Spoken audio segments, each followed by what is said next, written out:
What's up, everybody? It's Jay and Jay with Justin and Jordan. The very first episode, and hopefully not the last, where the New York Knicks are in the conference finals. First time in podcast history for us that we even see our team get this far. First time in our lifetime we've seen our team get this far. At a loss for words, obviously, Justin. I know we have a couple things to talk about today, but just off rip, bro. Outside the Garden Friday night, phenomenal.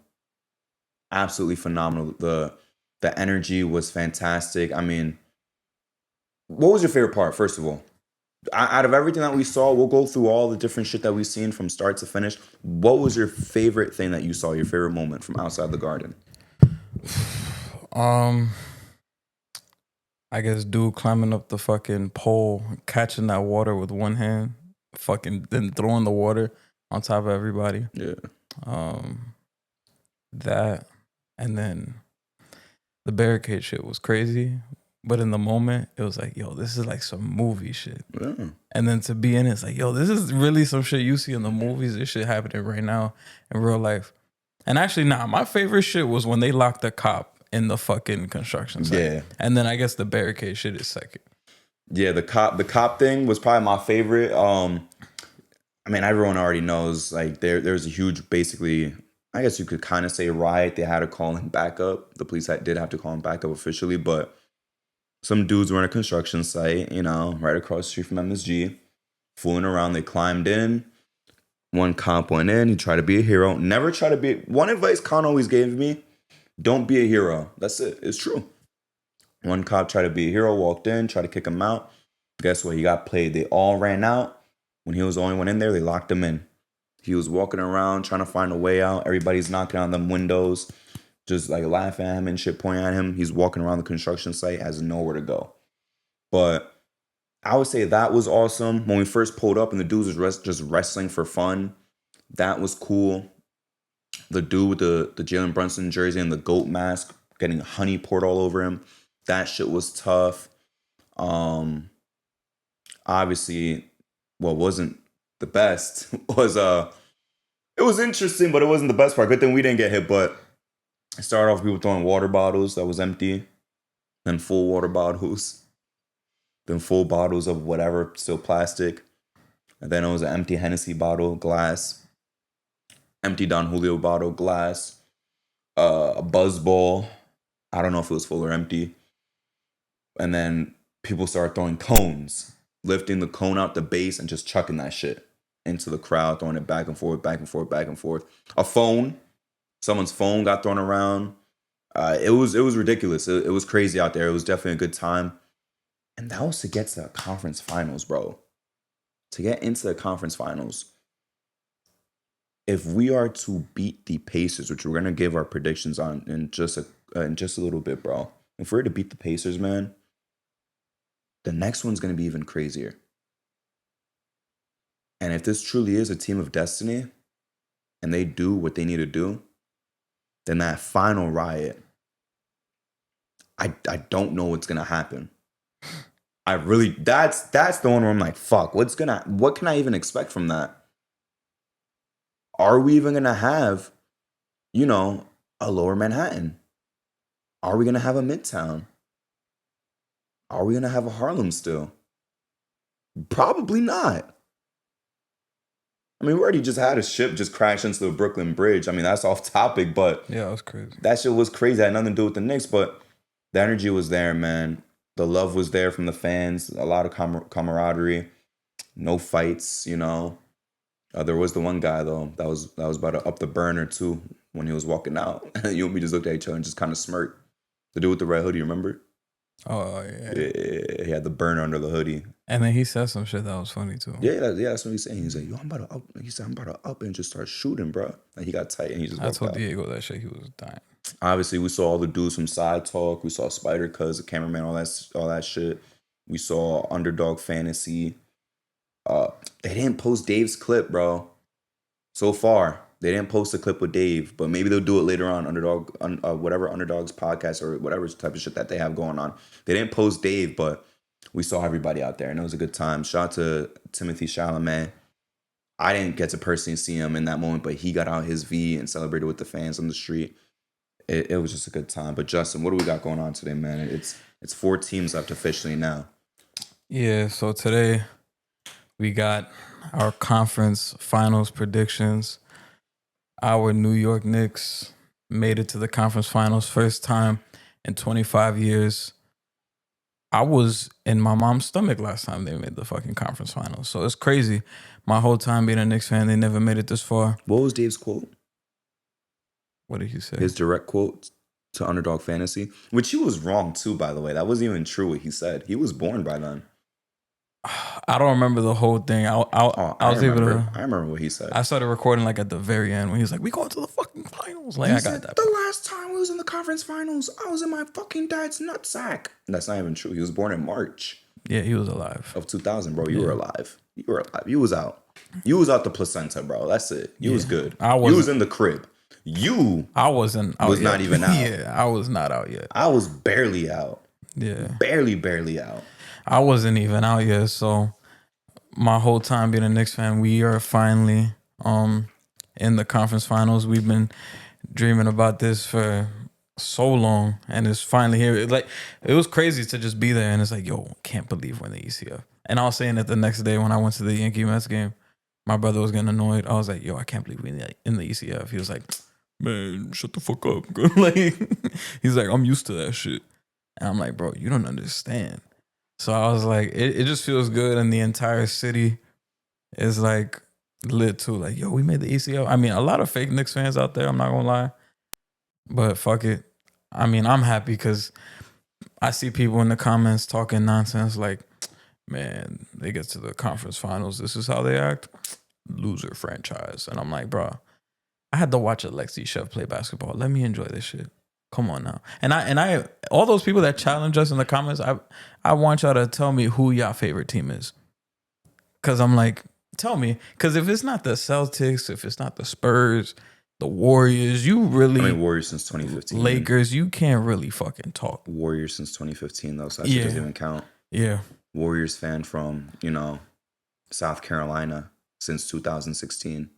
Yeah, I don't give a fuck. That don't even really. To be honest with you, I don't give a fuck about your opinion. But like, you can't really talk unless you like a Celtics fan, a Heat fan, Laker fan, and like an OG too. Like, you gotta be. I'm gonna disagree with you. I don't even care. Like, Celtics fans trying to talk.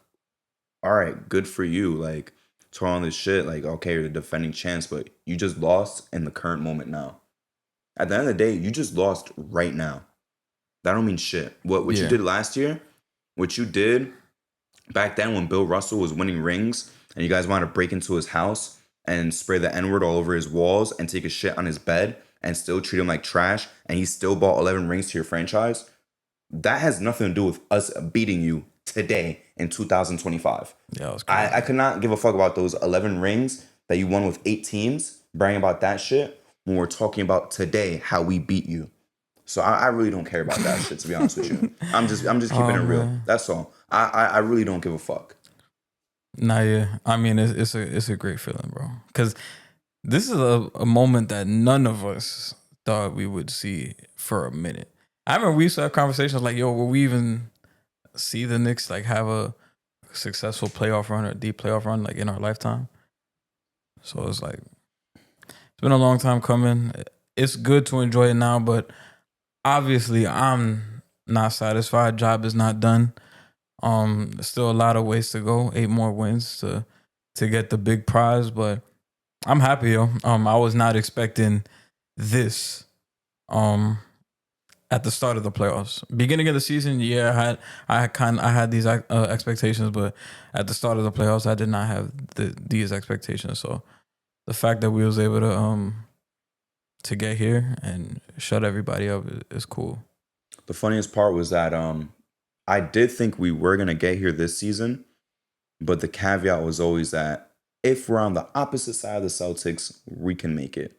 If someone else can knock them out or we meet them in the conference finals, that's cool. But everybody else, I'm good on. I'm not scared, But the fact that we saw them and we beat them to get there, that's the part that moves me the most, to be honest with you. That's the part that brings me the most joy. And I know you're talking about a lot of people who are, talking on this shit, but it's annoying, but at the same time, I don't really let it bother me because let's not forget, people are moving the goalposts every single time we do anything, right? Because they just want us to lose. Round one, it was, the Knicks look so bad. 0-10 versus the top teams. They had a negative record even against the Pistons. They just lost to the Pistons the week before the playoffs started. Kate Cunningham's the best point guard in the East. They're obviously going to lose, blah, blah, blah, blah. They lose. We move on. Oh, who cares? I mean, it's just a series to see who's going to get swept by the Celtics. Who gives a fuck? Whoever won this anyway is just going to get swept by the Celtics, so who cares about the series? Win game one. Who gives a fuck? Knicks fans are celebrating a one victory. Good for you. Like, who cares? Like, we're going to win the next four anyways. And nobody cares. Boston's going to win these next four, and it's going to be Boston in 5. Win game two. All they're doing is just making it interesting. Who cares? Boston's going to win the next 4. Maybe it goes to game 7 if the Knicks get, luck into one more win. Maybe they get lucky and win one more game. Now, we're in the present. They're this happy to be in the conference finals. Are you being serious? They're this excited about the conference finals. Why are they so happy about the conference finals? Is this their championship? What's the goal? What's the goalpost going to be when we move into the finals? Oh, you guys didn't even win the championship yet, and this is how you guys are celebrating now? Then I bet you if we do win the championship, it's going to be, this is how they act after just one? Just one? Oh, I'm a Warriors fan. I've seen 4. I'm a Heat fan. I've seen 3. Who cares? Like, I'm a Laker fan. I've seen 5, and I'm like 30 years old. They're just going to keep moving it. So it's whatever at this point. What matters to me is the current.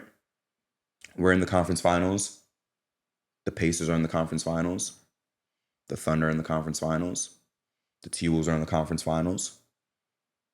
If you're not a fan base of these 4 teams, well, with all due respect, analysis I'll take, but just dumb shit coming from your mouth, it's whatever to me at this point.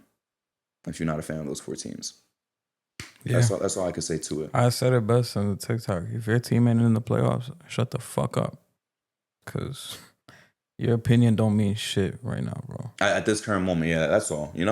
That's all there is to it. And my favorite part to this day is just that 0-10 stat, And it would have been a little bit more richer if Denver won today, by the way.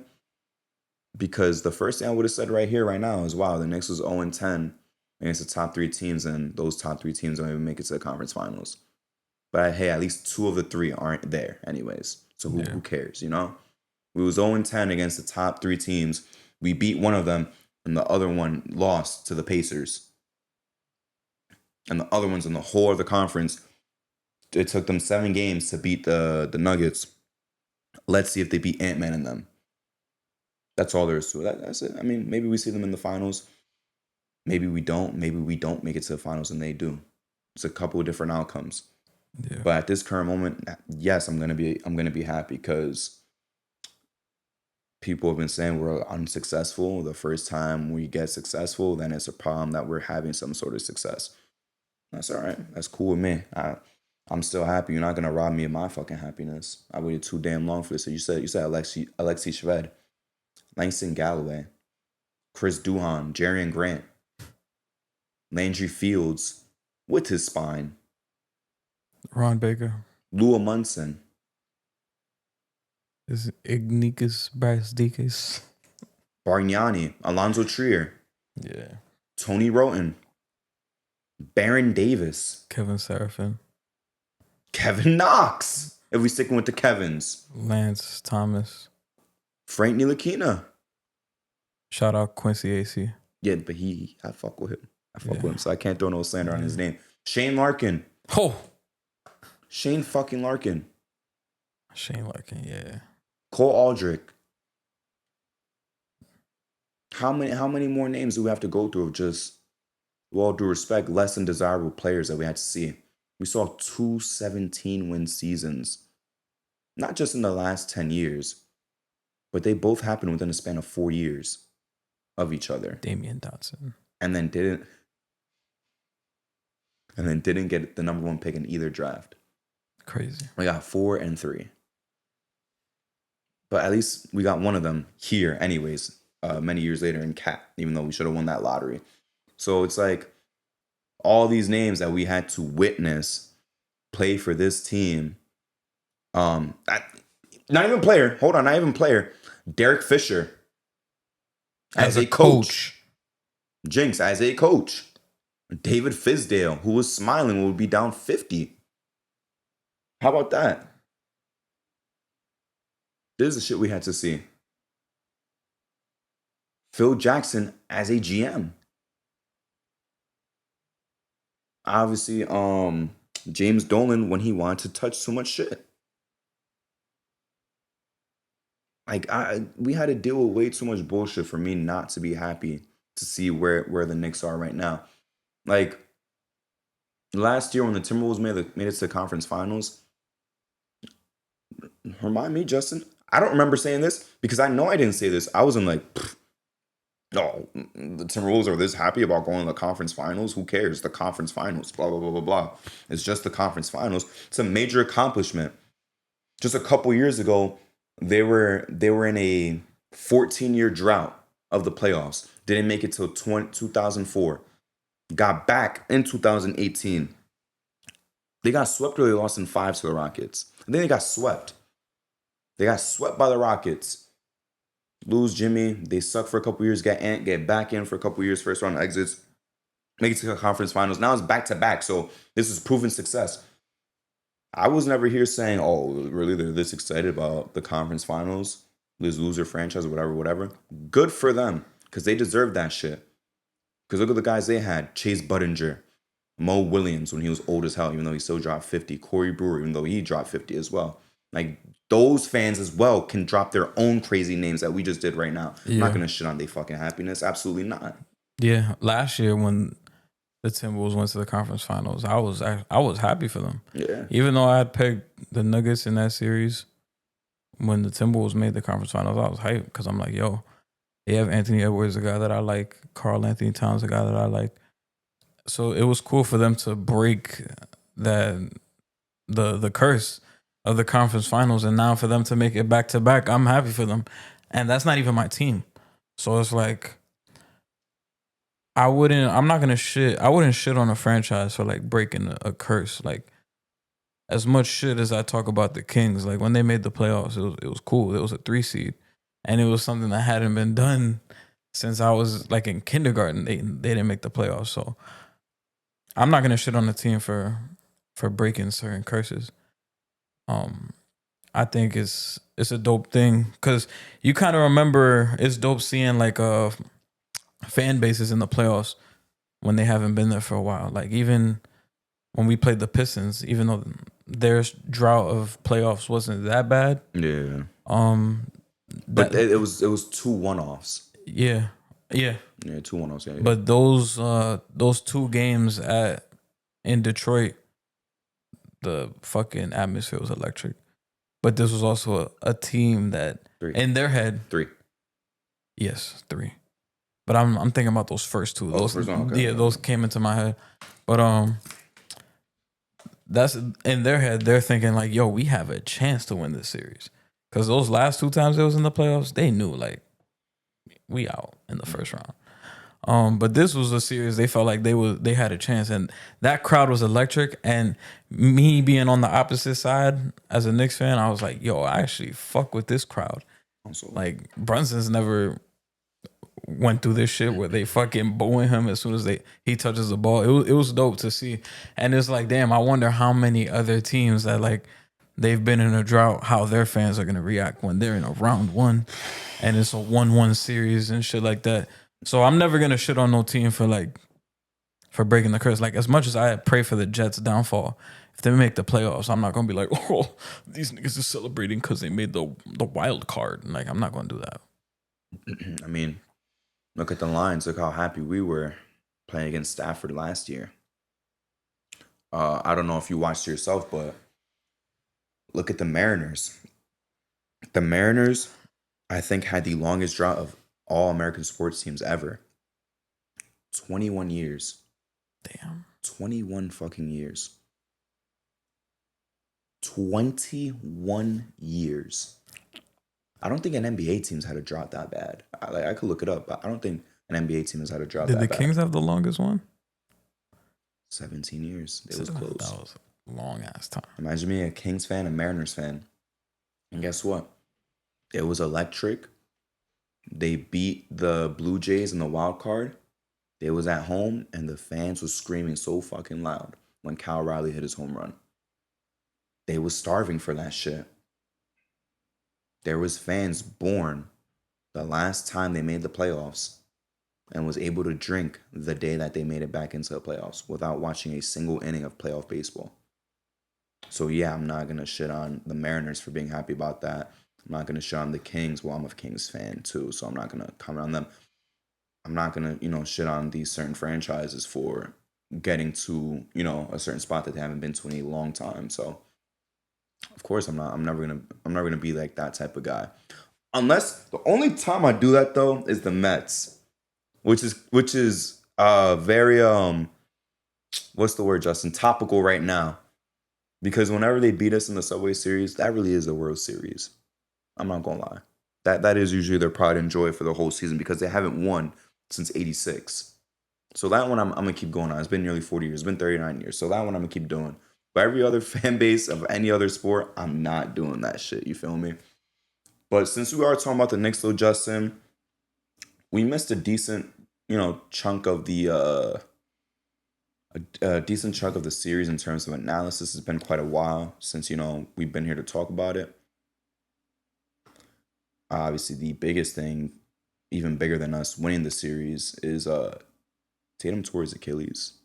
Yeah, damn it, it's been a minute. We never even got to talk about that. I mean, so much has just happened since then because the last time we talked, we was up just in the series as regular, and just like that, Tatum tore his Achilles.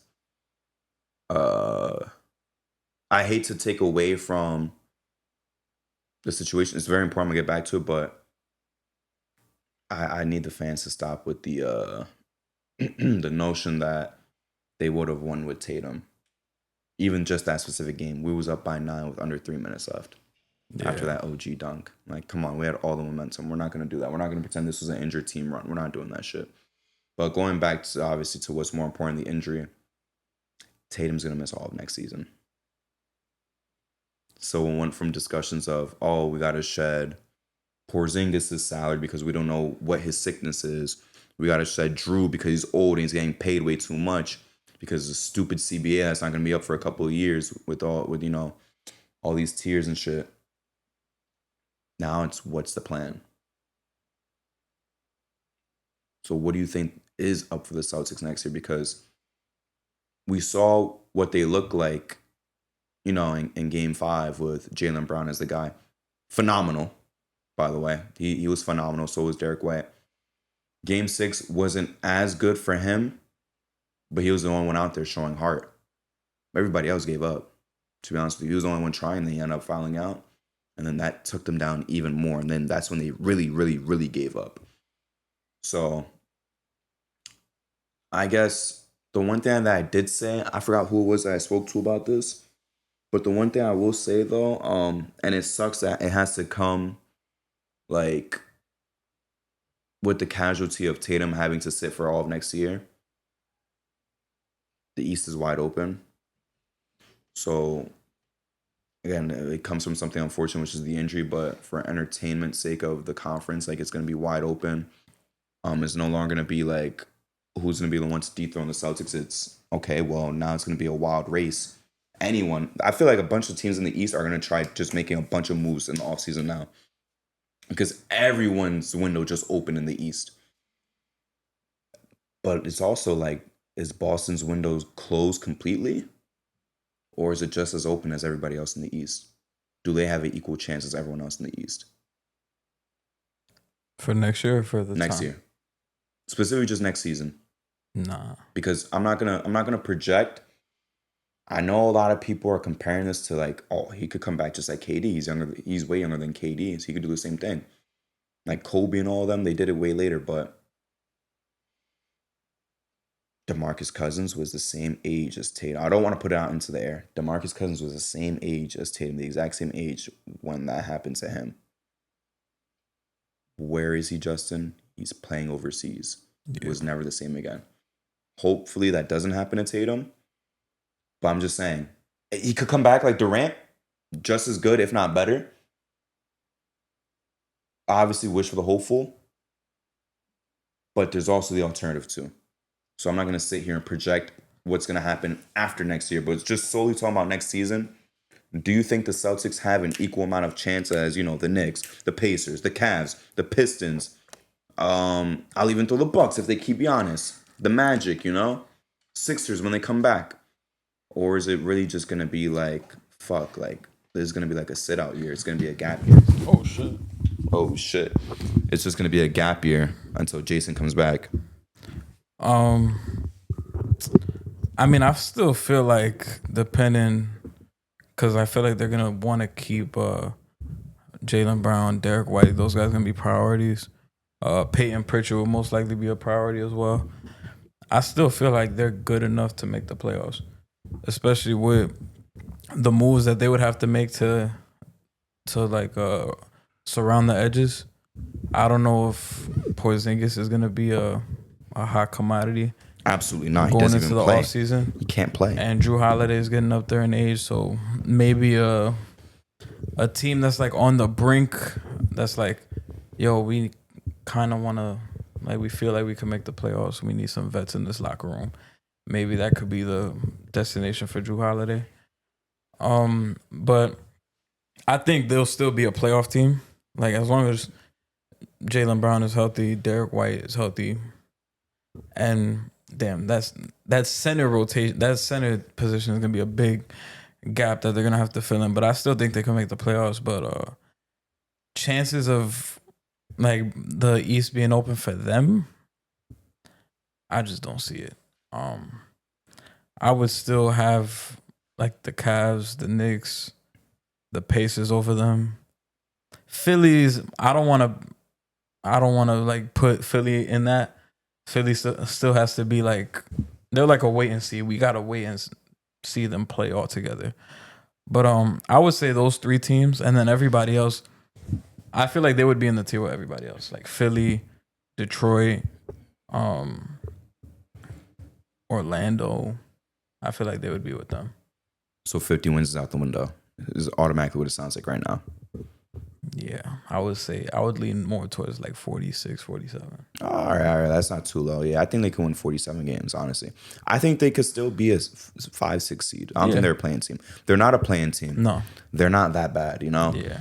I could still project it because let's not forget, Jaylen Brown just 2 years ago with Jason Tatum on that team, averaging 30, they took the exact same amount of shots, just separated by a couple of decimal points.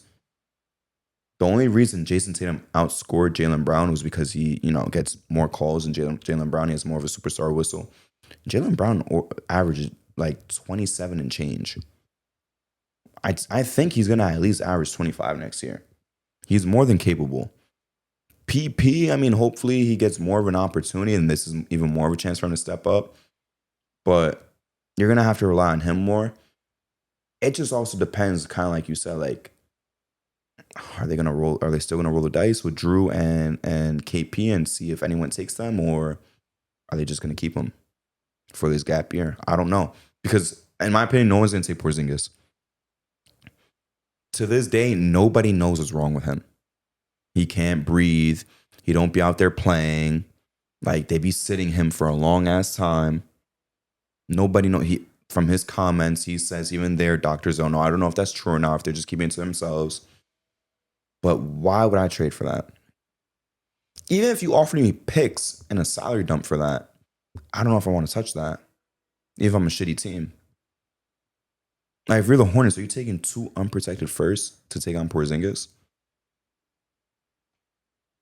It's not even worth it. That's kind of my point. Because those picks won't even mean shit. It's going to be the 25th and up. It's going to be between 25 and 30. So what's the point? Because you're not going to get the pick for next year. It's going to be the 2028 pick, some shit like that.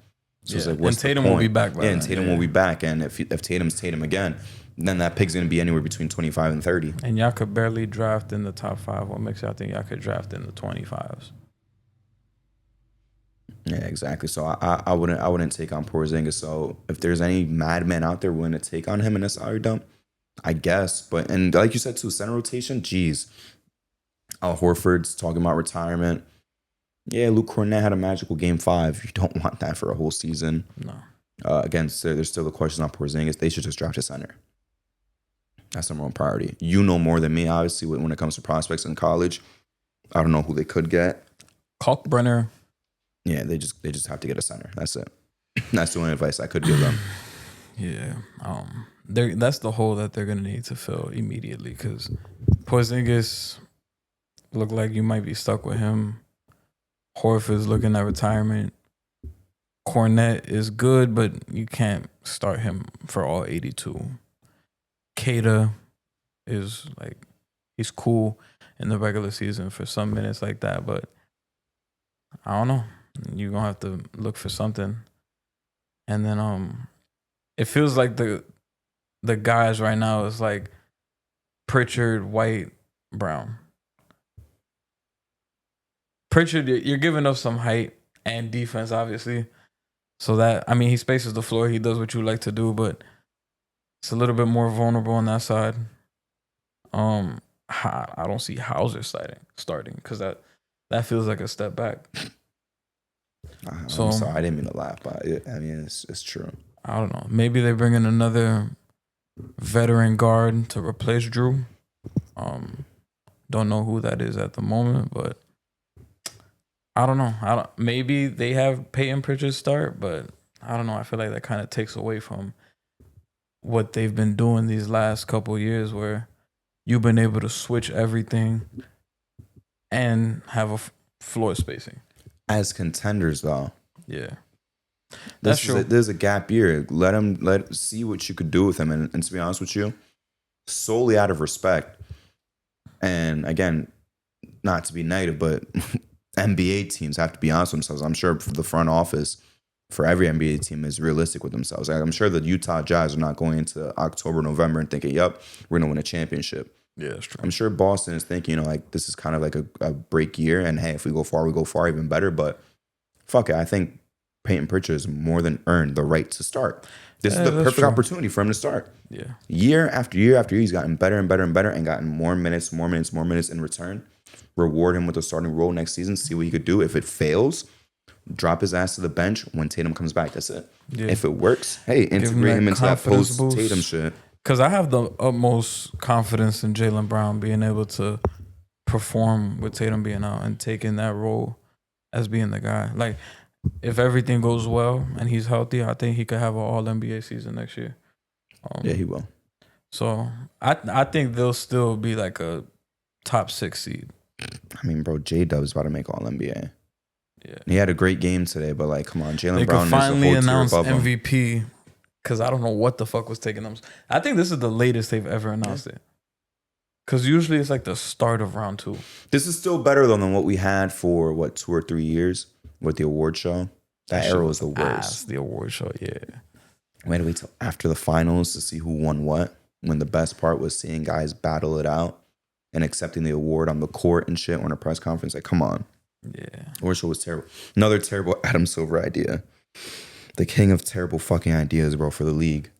The award show was ass. Yeah, it was really, really bad. That shit lasted what, like 3 or 3 seasons, yeah. 2017 to 20. Russ's, Harden's, Giannis had an award show for the first one.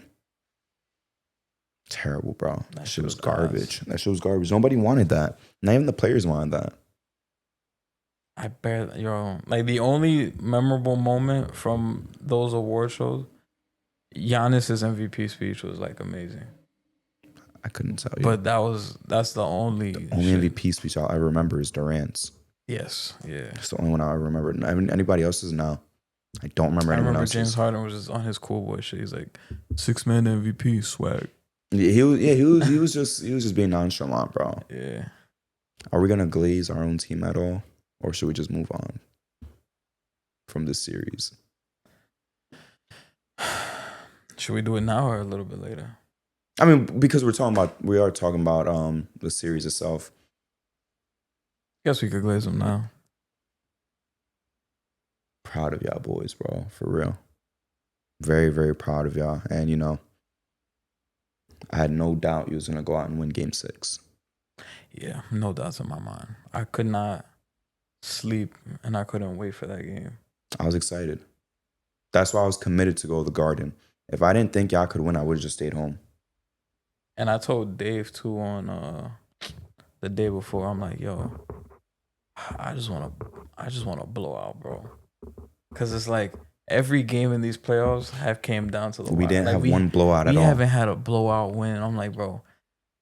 And I told Dave, I'm like, bro, and I was telling a lot of people after we lost on Game 5 on Monday or Wednesday it was, I think. I was like, bro, I'm like, we're gonna get Game 6. I'm like, if you notice the trend in this series specifically, like we haven't won or the TNT games we were undefeated. And then we finally ESPN. Or ESPN. No, I'm saying like ESPN is when we lose. Yeah, ESPN we lose.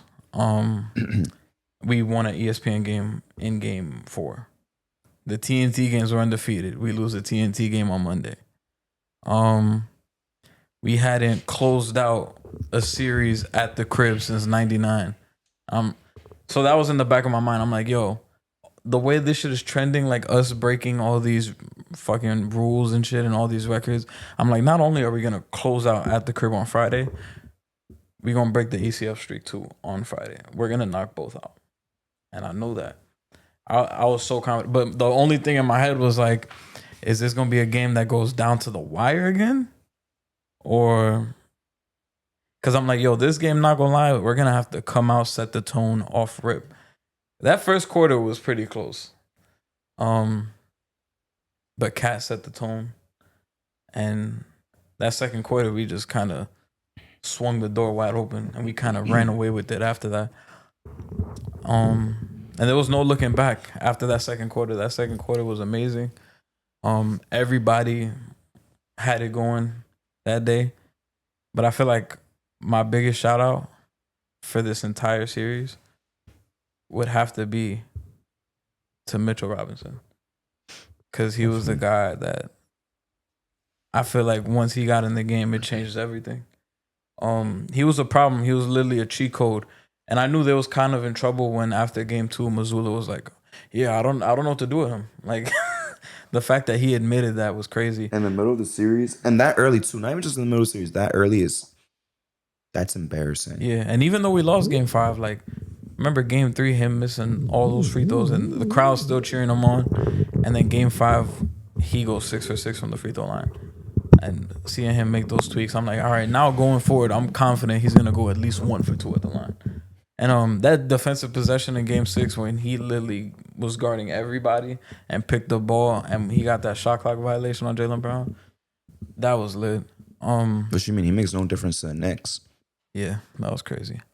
But it's good to see that, especially for him, longest tenured Knick. He was on the team when we was garbage, bro. His rookie year on a 17-win team. We drafted Kevin Knox that year, and Mitchell Robinson, was the prize possession in that rookie draft class. So, and 2021, when we finally did get to make the playoffs, he wasn't able to play. You didn't get to enjoy it. So, this is a shout out to him because he's been here the longest, and he's been there. Like, out of everybody that's on the team, he was there when the shit was dark. Like, Brunson was here when we was on the up and up. Mikal, Cat, they got here when we was like already a playoff team. Same thing with OG. But Mitch has been here when we was a 17-win team, and now when we a ECF team. So I want to say a shout out to him. He's a big part of why we here. I love you, Mitch. And one name that you didn't say that was very near and dear to my heart the entire Game 6. Deuce! That shit, everybody was screaming. I fucking loved hearing that shit outside the Garden all night, bro. And the chase down was hard as fuck too. Big shout out to my boy Josh Hart as well. He was wearing his jock strap. It's true. Shannon confirmed it. His wife confirmed it. It's true. Nah, so that word is just so funny. He was wearing a cup though. After what happened with Jaylen Brown last game, on game 5, he was wearing a cup. Yeah, for real. Real shit. I might have to cop a Josh Hart T-shirt with the blood all over his face. I want that, but in black and white though. Yeah, that shit is. So I want fire. some. If someone's already selling that shit, I need to find the link because I think somebody is selling that shit. I'll buy it. I saw it on Instagram. There needs to be like a John Boy, but for like the Knicks, bro, because John Boy be selling their own like Yankee type merch, but like it's affiliated with the Yankees, but it's not the Yankees official store. It's like their own store. Someone needs to do that shit for the Knicks, bro. Yeah, I'm gonna need that Josh Hart shirt. Because that would be the first shit I'll throw out, bro. I ain't gonna lie. So shout out to Josh Hart. Shout out to everybody, obviously. Kale for all the midi jumpers that he would hit the entire series. Captain Clutch, of course. I love this team, man. Tibbs, love you a lot too, but come on, bro. We up 30. Take these guys out, man. In the 4th, take these guys out. What was the point? You waited a little bit too long to take them boys out, man. But he did eventually take them out. So shout out to Tibbs. He really does look like the best coach in the league right now. To me, right now, he's the best coach available in the playoffs. Like left out of the 4. Yeah. If I had to rank them, and they're all elite that's left right now, by the way. Yeah. I would say it's him, Rick. Him, Rick. Damn, that's a tough list right there. Him, Rick. I might go Finch? Finchy and then Mark. But Rick is like that. I think him and Tibbs is close, but then they gap from the other two. Yeah, I feel like Rick has moved me a lot this postseason. Especially that game 4. And he's like, oh, these motherfuckers want to go zone? Watch this. Yeah, bro. He's a genius. Yeah. He really is a genius. Of course, I'm really happy with Tibbs, but I would love to see him or have seen him in the past coach us at least for a year, even though the opportunity was never there. But he's an underrated coach. I can't believe Doc stole his spot, bro.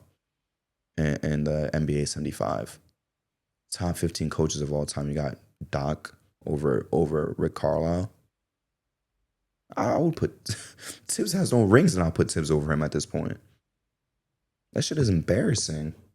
This is what Tibbs is second ECF. Second ECF ever. Yeah. Doc has 2 finals appearances. And then an additional. ECF? Yeah, I was gonna say, and then an additional ECF. So 3 total. Because he got 12. 08, obviously. Did they make? No, 09 didn't make it. 10 and 2012. Yeah. Yeah. Yeah. So 3, and then 2 of those was Because he never made it with the Clippers. Of course not. Never made it with Philly. Damn sure ain't make it with the Bucks. Yeah, he'll never make it with the Bucks ever. Yeah, so 3. I'll still never forget that day that he got the job. He literally told me, he's like, what are you guys doing? I don't want to take this job. And he still took it anyway. That shit just sounded funny. I wish I could hear that phone call. He's like, why would you guys do that? I don't want to coach you guys. I don't want to do this, please. Like, he was begging them not to. And then they was like, nah, be the coach, please. And he's like, okay, fine. Yeah, he was doing TV that year too. Yeah, I wonder how much longer he has, man. Next season might be his last season coaching ever, hopefully. Not to hate on him, man, but I'm going to hate on the man. Next year has to be his last year coaching. He's the number 1 con man. For coaching? Yeah. No, and anybody. Coach, GM, and player. It's crazy. His name holds so much weight. For no reason. For no reason. Like, whenever a coaching job is available and he's not, like, a coach, his name is, like, the first one that pops up. Like, I'm like, Jesus Christ. He's the hoe that cheated, and everybody, and the next guy keeps thinking, oh, I'll ignore that. She's not going to cheat on me. Yeah. That's all. That's what he is. It's going to be different with me. And it's going to keep happening at the same time. Every team's going to pick up Doc, bro, and then they're just going to lose time and time again in embarrassing fashion. Like, there's no way. And I know I said this after Philly. I said after Philly he wasn't gonna have to not have a job. There can't be a way he has a job after Milwaukee. Yeah. It has to be impossible. This got to be the last We've stop. seen his tricks too many times. He cannot have another job after this. But we got a little bit off topic though. Yeah. Fuck Doc Rivers. We might as well go into the West though and talk about the other series that just ended officially just mere minutes before we start up this episode. I'm saddened to announce that the Denver Nuggets were eliminated. Already the first shout out I want to give is to Aaron Gordon, because the report this morning was he's not going to play for a month. And just hours later, it's, Aaron Gordon's going to play tonight and start. And not only was he starting, I thought it was going to be like an OG situation, right? I think he was going to go out there, play for like maybe 4 or 5 minutes, feel pain, then sit out the rest of the game. He played 20 plus minutes. And if it was close, he would have played 30. So I do want to give a shout out to him. I love you, Aaron Gordon. You was one of the top players in this entire playoff run. Yeah, he in was. the entire league. Yeah, gave us a lot of fun moments in this playoffs. Hope he has a good recovery. Respect to him for even playing today. Cause I was like, fuck. I'm like, damn, he's like the only hope. But it was a good run. It was a good season. Shout out to OKC for advancing to first conference final since 2016. Yes. So shout out to them. Oh man, I don't even want to talk about it. Like that game got me so mad. Like, is OKC a storied franchise? Well, let me not say that. A successful franchise to you, solely as OKC, no Seattle. I'm sorry, I just had to think about that because you said first, conference final since 2016. I would say yeah. I would kind of consider them because 11 conference final, another a finals. 13 there were conference finals, right? Or was it 14? 13 was Grizzlies Spurs, or was 14 Grizzlies Spurs? 13 was Grizzlies Spurs. 14 was Spurs Thunder. Spurs Thunder. Yeah. Either one, it was one of those 2 years. That was the 2 matchups, right? So 2 conference finals. And then 16, another conference final. And now you're into another conference final. I mean, 5 conference finals and a finals appearance, and by existing in 18 years, that's not bad. Yeah. That's actually incredible, to be honest with you, because look at all the history the Hornets have had, and they've never been to a conference finals, period. And realistically, their only dark years was the 2021 season. And even then, you still got to watch Shea. Until the 2023 season. The 22-23. That's really, you only really had like 3 years of dark years. I mean, they did get 60 piece by Memphis. Yeah. That shit was crazy. But that was really their only dark years, because even at the start of the KD Russ, they were getting promising, better. Yeah, they were getting. Yeah, you had 2 guys that you're like, oh shit, you got 2 young guys. Watch them grow, and every year they got way better. Like by the time Harden got there, y'all was a playoff team as a rookie when he was a rookie, and y'all was only getting further and further and further every single year in the playoffs. So I should have sent you that short too. I wish I did, because you said Harden, not to cut you off, but Harden even said it. I don't know what the interview was, because it was playing highlights while he was talking. He was like, my rookie year, we're at 8 seed, 50 wins, lose to Kobe in the first round. My second year, we're battling the conference finals versus the eventual champions, Mavs. My third year, go to the finals, play against LeBron, lose to them. That summer, go to the Olympics, win gold. And a couple days before the season starts, I get traded, and all that over $4 million. It was getting way, way, way better every single year. yeah, I remember 2K12 always brought it up. Like, this team lost in the first round, then the next year they went to the conference finals, then they made the finals. They get better every year. So this team, this is a really good franchise. Like, you've only really had 3 dark seasons. What a random poll. Yeah, I remember 2K. I think 12 it had to have been 13 or 13. Because 12 they didn't go to the finals yet. Yeah, they would have gone to the finals that exact season the game came out. Yeah, 2K13 would bring that shit up all the time. And that team was nasty that year too. Yeah. Russ would just dunk on everyone. And it's funny too because when the game came out, I don't think Harden got traded yet. Harden was still on the Thunder. Then they had to drop a roster update. Yeah, because I remember when I started my career, Harden was on the Thunder still, and he was starting. It's nasty, bro. With Russ and KD. That's nasty. That shit was insane. It would have been a dynasty. That's a what if that I could subscribe to. Like all the other ones that people go a little bit too far. Like Curry would have been like this if he also went to the Knicks. D Rose's career, he would have won at least one ring if Bron was there, which we're going to talk about later. By the way, comments that were similar to that.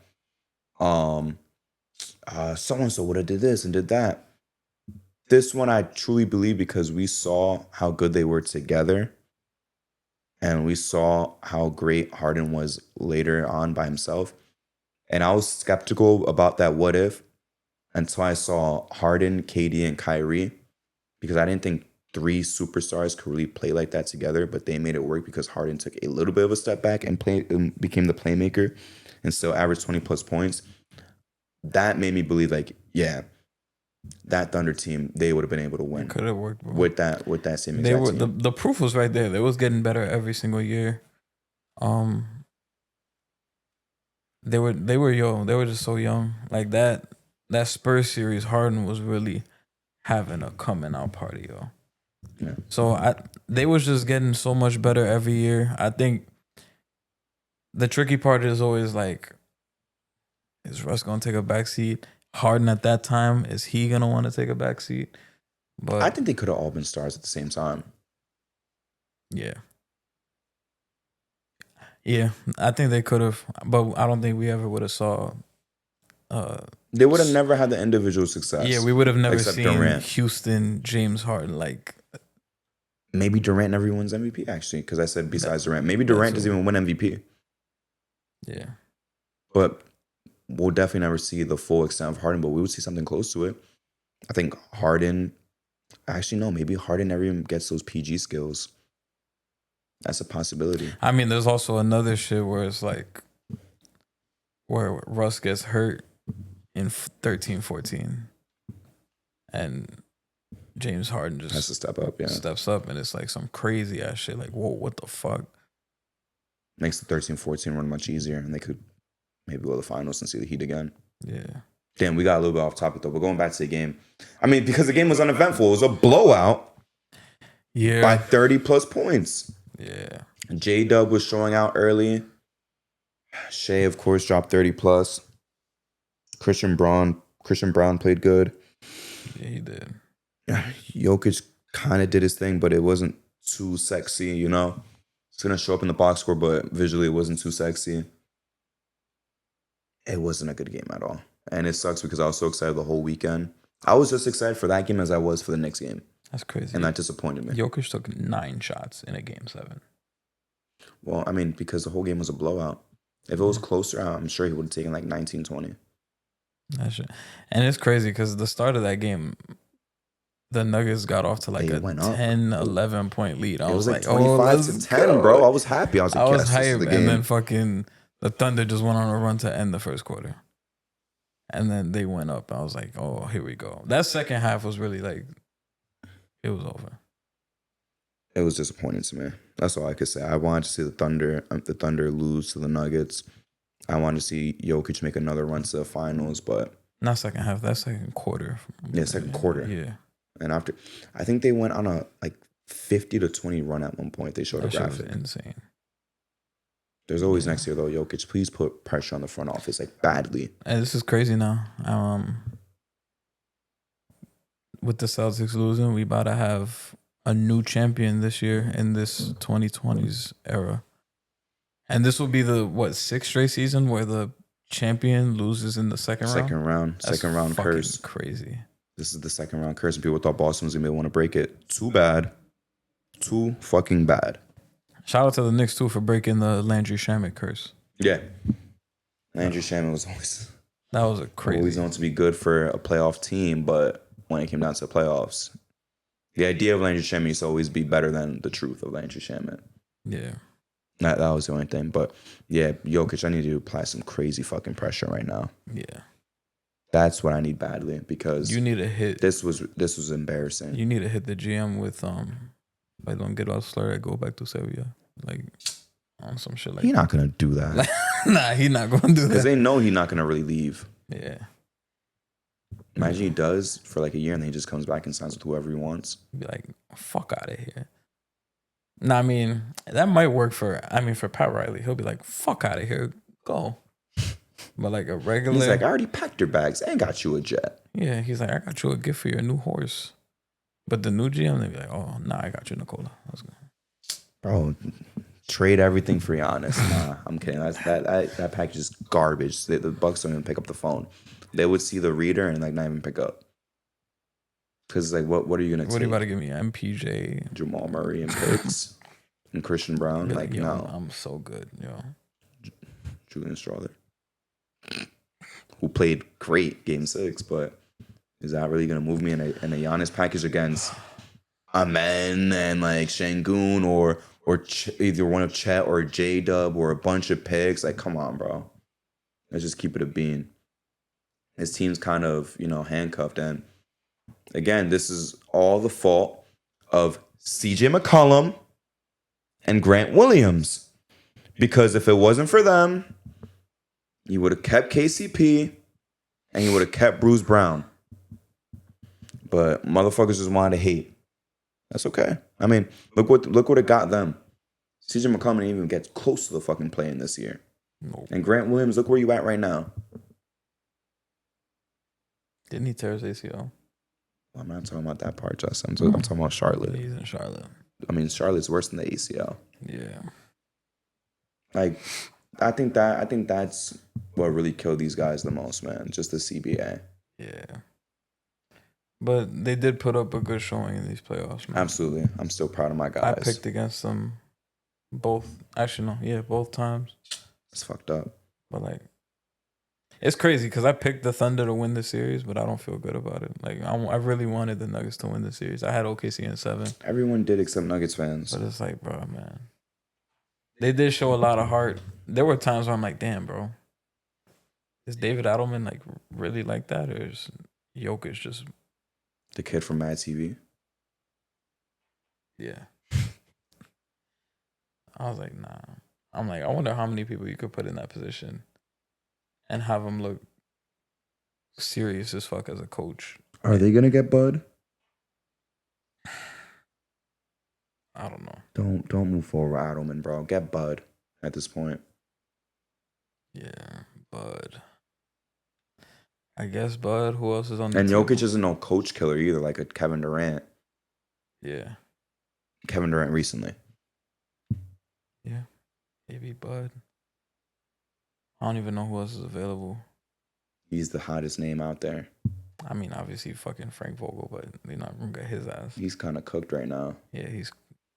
And again, Phoenix's fault. And I don't like that, the Nuggets situation for Vogel anyway. Another former Phoenix guy, Monty.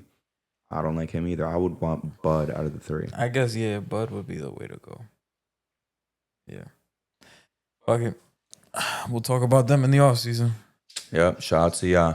Before we go into the predictions, though, Justin, for the conference finals, obviously, we have 4 teams that... Wait a second.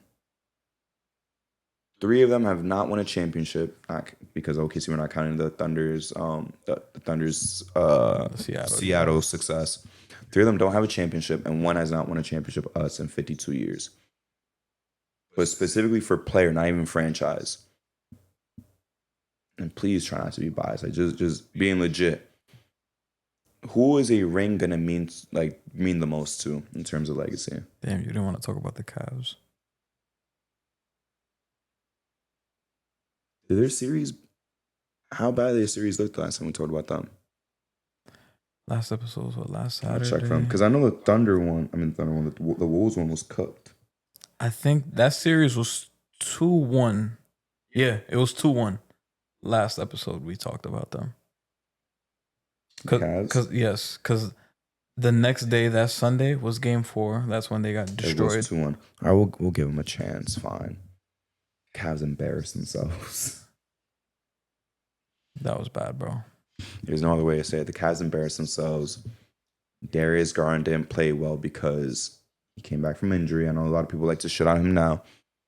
The brother was coming back from an injury. Like, let's slow it down just a little bit, please. The toe injury, yeah.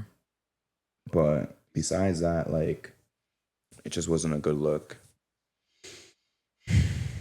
This is not how you want the season to end. And even Rick Carlisle said something. I don't want to misquote him, but he said something like, "Yeah, congratulations to them. They had a great season. It's a shame. Like, this is how it had to end."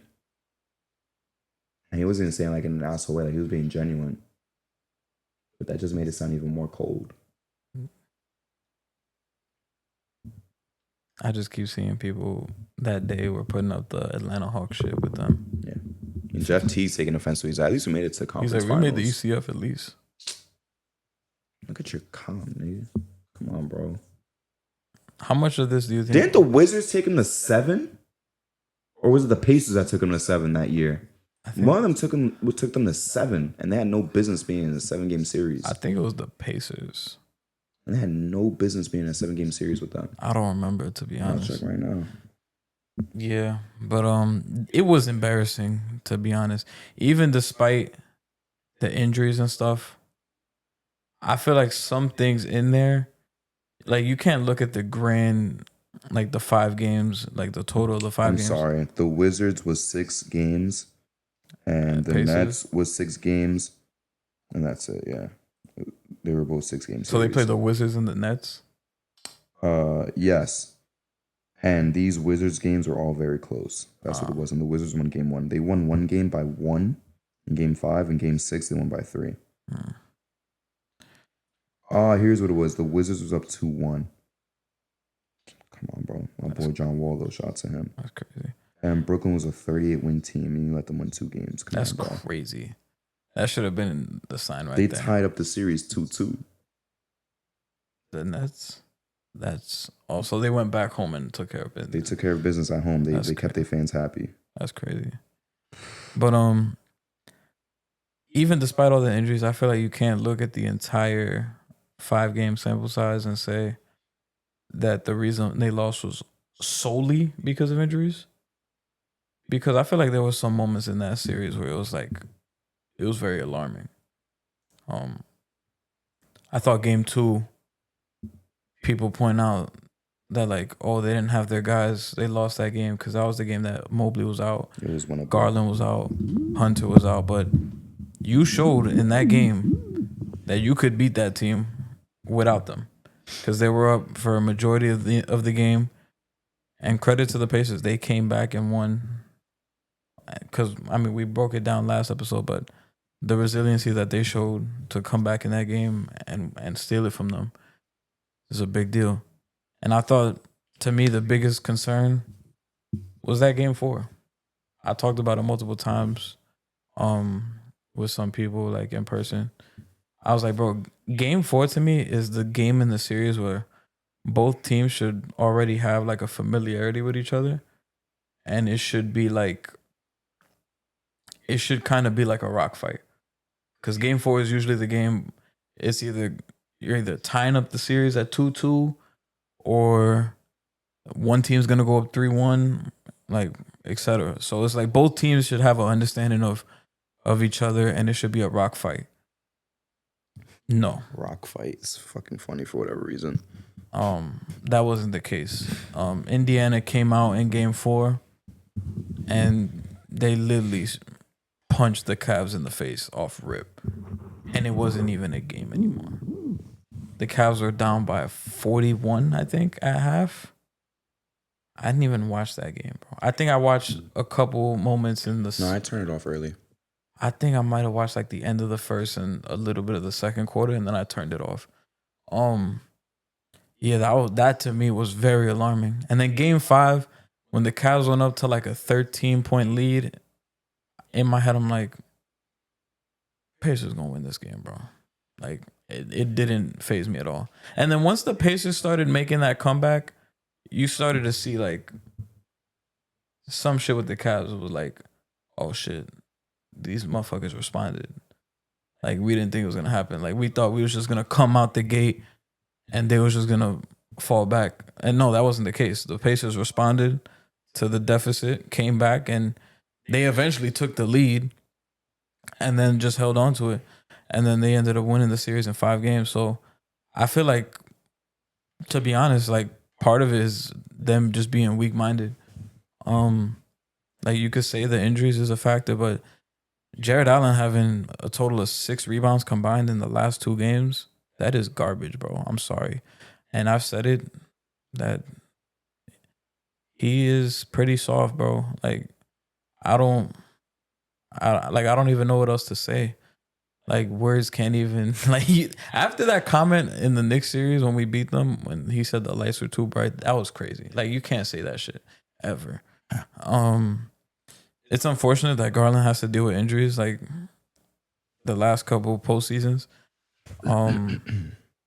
And Mitchell, I want to give credit to him, like him being like the key factor. I know Mikey Locks has some different words to say about him, but Fuck Mikey Locks, I have so man. much respect for Donovan Mitchell because he literally did everything he could to win for this team, and the improvements Evan Mobley's had, I think it's been great for this team.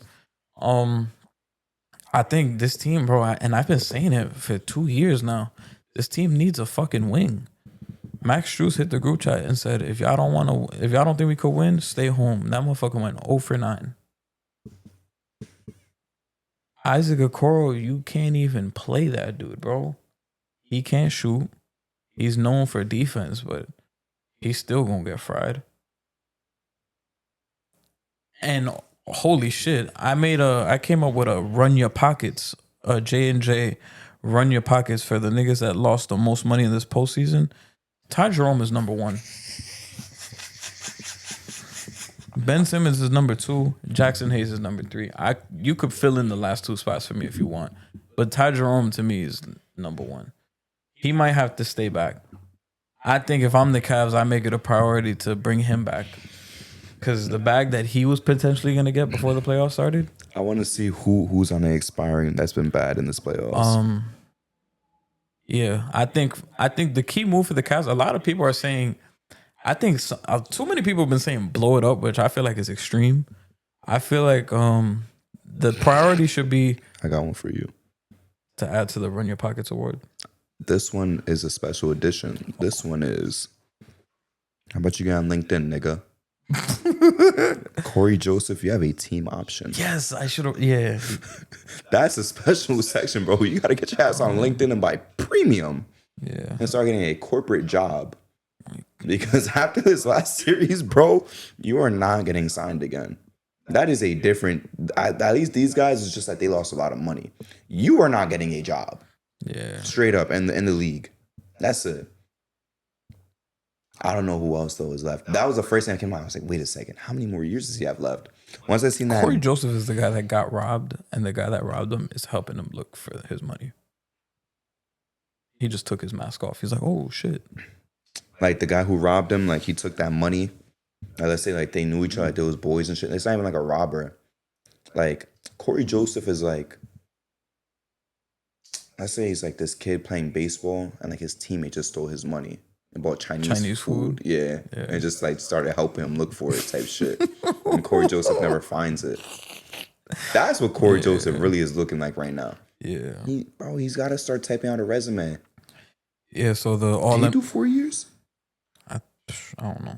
He did not. So you gotta go get the your All degree, NBA brother. Run Your Pockets is Ty Jerome, Ben Simmons, Jackson Hayes, Corey Joseph. The 5th spot is up for debate. If y'all want to say in the comments who it could be, y'all let me know. But I think one of the main priorities this summer for the Cavs, I think they got to move off of Isaac Okoro. Damn, he was a one and done. That's crazy. I would not believe that. Corey Joseph, did he go to Texas? Yeah. That's crazy. Yeah, I think he was there with Tristan Thompson. But yeah, the priority for them is moving off of Isaac Okoro so they could get under the second apron. And then I think if they really feel the need to, they should flirt with the possibility of moving Jared Allen. I'm not saying they should, but I would take some calls. Like if people are calling for him, you have a conversation with them. You pick up that phone. You don't really have to do it, But I feel like this team is gonna be at its best when Evan Mobley's running that 5 spot, and I feel like at times it's like we're starting these guys together, and at times it's just Evan Mobley closing at the 5. So it's like, I mean, I don't know. It's tough because I know for the value he gives you on his contract, it's gonna be tough to beat. You probably won't get that, but I'm not saying you should rush and trade him, but you should explore those options. I know Colin was like, get him off the team. Desmond Bain is very lucky he has his extension. Yeah. He would have easily made that list. Yeah, but this team needs a wing. And we'll see next year. Like, there's not really a need to panic. Like, yeah, because it's wide open. The East is wide open. You could just be like, yo, we was hurt last year. Next year we will come back, hopefully healthy for the postseason, and we'll see what happens. But you can't blame it all on injuries.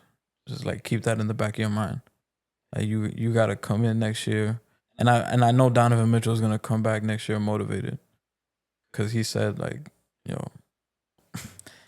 Like, yo, he wanted to get this team that far. Like, he loves it in Cleveland. He actually loves it there. Yeah, and he went back and he just sat there too. Yeah, he watched the game twice. Like, well, not even that he went back into the stadium and sat down on the bench and shit. He said he wasn't able to sleep after.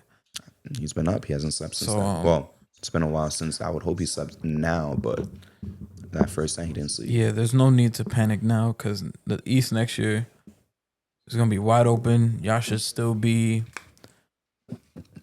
Okay, I'm not gonna say y'all should still be like heavy favorites and number 1 seed, all that, because now it's the year after the breakout year.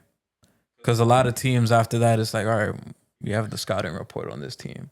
We kind of know what to expect. You can't catch people by surprise, because this was a team at the second half of the All-Star.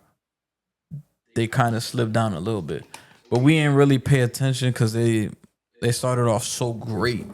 And we was just like, whatever. And the Indiana team on the opposite end, where the second half of the season, they started playing a lot better.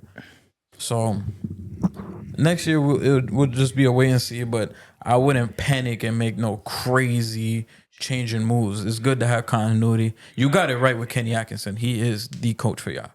Like, that was a big hit. Yeah, that was a big hit. Now it's just having another year continuity. And just hopefully finding that wing player that you guys could add in. And Evan Mobley, he's another guy you could see if he takes another step next year, which you have something to look forward to with him. So I think what sucks though, one thing I do want to point out that you said though is you specifically said breakout team. The problem is, compared to the Thunder, who are all young, compared to the Rockets, who are all young, Sands, Fred, and like a Dylan Brooks, this is a mixed team. You can give the Rockets the benefit of the doubt. If OKC lost today, like how last year, you could give them the benefit of the doubt that they're inexperienced. These guys are not like the typical breakout team where it's just like, oh, they're young, they're gonna grow into whatever. Donovan Mitchell's been in the league for quite some time. Jarrett Allen's been in the league for quite some time. I think he's about to be 29 going into next year. Then you have the mix of Darius Garland, who's fairly younger, and then Evan Mobley, who's even younger than Darius Garland. So unlike being a purely young team where it's like you're learning together and stuff like that, the guys within your own team have different windows. That's true. So technically speaking, yeah, breakout team, but not in the historical sense where all the guys are growing together. Like progressively, like Donovan Mitchell, and not as an insult, by the way, because Donovan Mitchell is a top tier player. Donovan Mitchell is, who he is right now. I don't really think there's that much better he could get, maybe a little bit. Yeah. It's not going to be no crazy exponential growth. There's room for exponential growth for Darius Garland. There's room for exponential growth for Evan Mobley. There's no room for that for Jarrett Allen and Donovan Mitchell. That's that. It's just, the truth to say. But then when you look at OKC, all those guys have room to grow. You look at the core for the Rockets, all those guys have room to grow. And even for like the Knicks, for example, that we didn't have a breakout year, all our guys have the same window because they're all around the same age group, even though they're not young, but they're also not old as fuck. Yeah. They're all in their prime. You know, so that's a Yeah. benefit to them as well. So they're growing in their own way. They all know that they have the same window. They all have like that. They're all subscribing to like that same mentality. You know, they're taking the wins and losses the same way. But of course, Donovan Mitchell, like he said, like you said, he's not sleeping. Of course, he's gonna handle that loss differently. Not to say like Darius Garland and Devin Mobley are brushing this shit off. I'm sure they're upset about this as well. But Donovan Mitchell knows that his time is ticking way more than Darius Garland does. It's a big difference compared to the Knicks. If the Knicks go down tomorrow, they all know, hey, next year we all got the same amount of time, and the year after that we all got the same amount of time together. We're all gonna do this shit together. And Donovan Mitchell sooner than later, he's gonna get old, and then Darius Garland's gonna be in his prime. Then what do? You know? Yeah. So breakout, yeah, but not in the common sense. That's the one thing I could say. But I don't want to say it, but shout out to the Pacers, I guess. Good for them. I'm not going to comment on the Warriors series. Shit was terrible. Shout out Julius fucking Randle. Yeah, Put some respect on his name. Shout out J-Mac. And that's it. Shout out J-Mac, too. Yeah. And shout out Ant-Man. But obviously, big shout out to Julius Randle. Fuck Draymond, especially. Fuck playoff Jimmy. That doesn't exist anymore. That's going to the grave. I don't even know why that take that I made was controversial. I saw playoff Jimmy for 3 separate playoff runs, but he's been in the league for 14 years, correct? 14. Oh, yeah, He was drafted 14 people years are ago. like, oh, calling him playoff Jimmy a gimmick is crazy. It is a gimmick. Yeah, because it's really been, 2020, 2022, 2023, And that's it. and that's it. Philly, he did nothing crazy. He was good, but he was just his regular standards. And 2022, Timberwolves, he was trash. the 2022 playoffs, you got to remind me of like the crazy ass games. That was just when he was going nuclear against the Celtics, and then he lost because he took that 3 in the final game.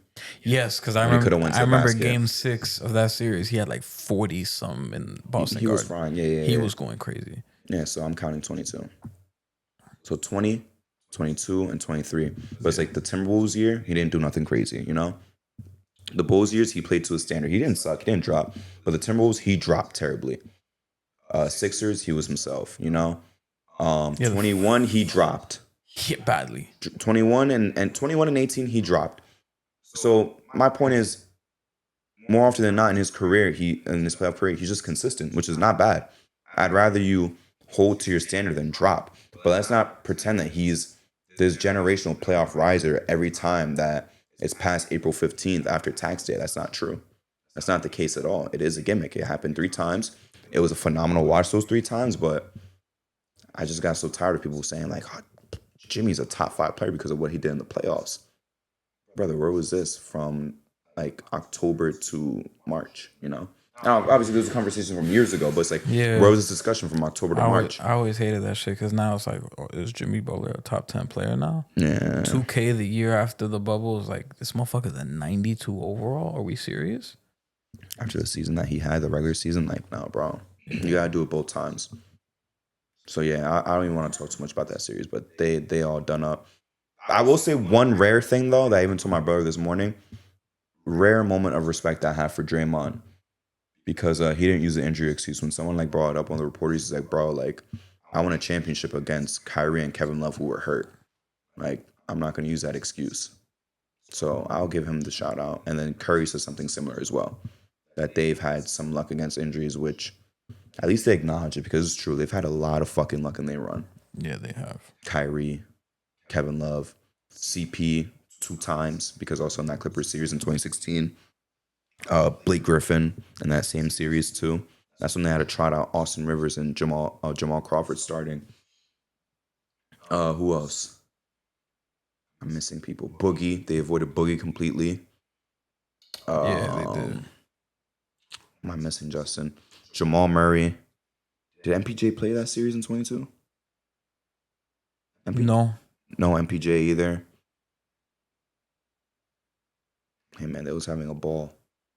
A lot of people, man. It's looking like they passed that. 22, no Ja for the last. Oh yeah, no Ja as well. For the last like 3 games. Bro, they passed that devil magic onto the Pacers now.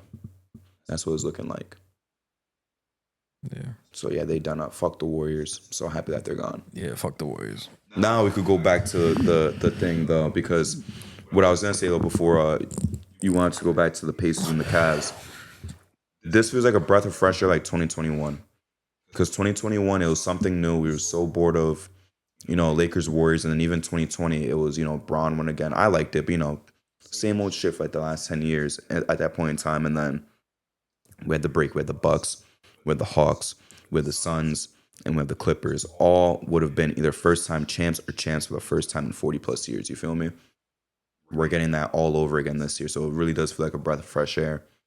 But again, posing the question to which, player, star specifically, and not just main star.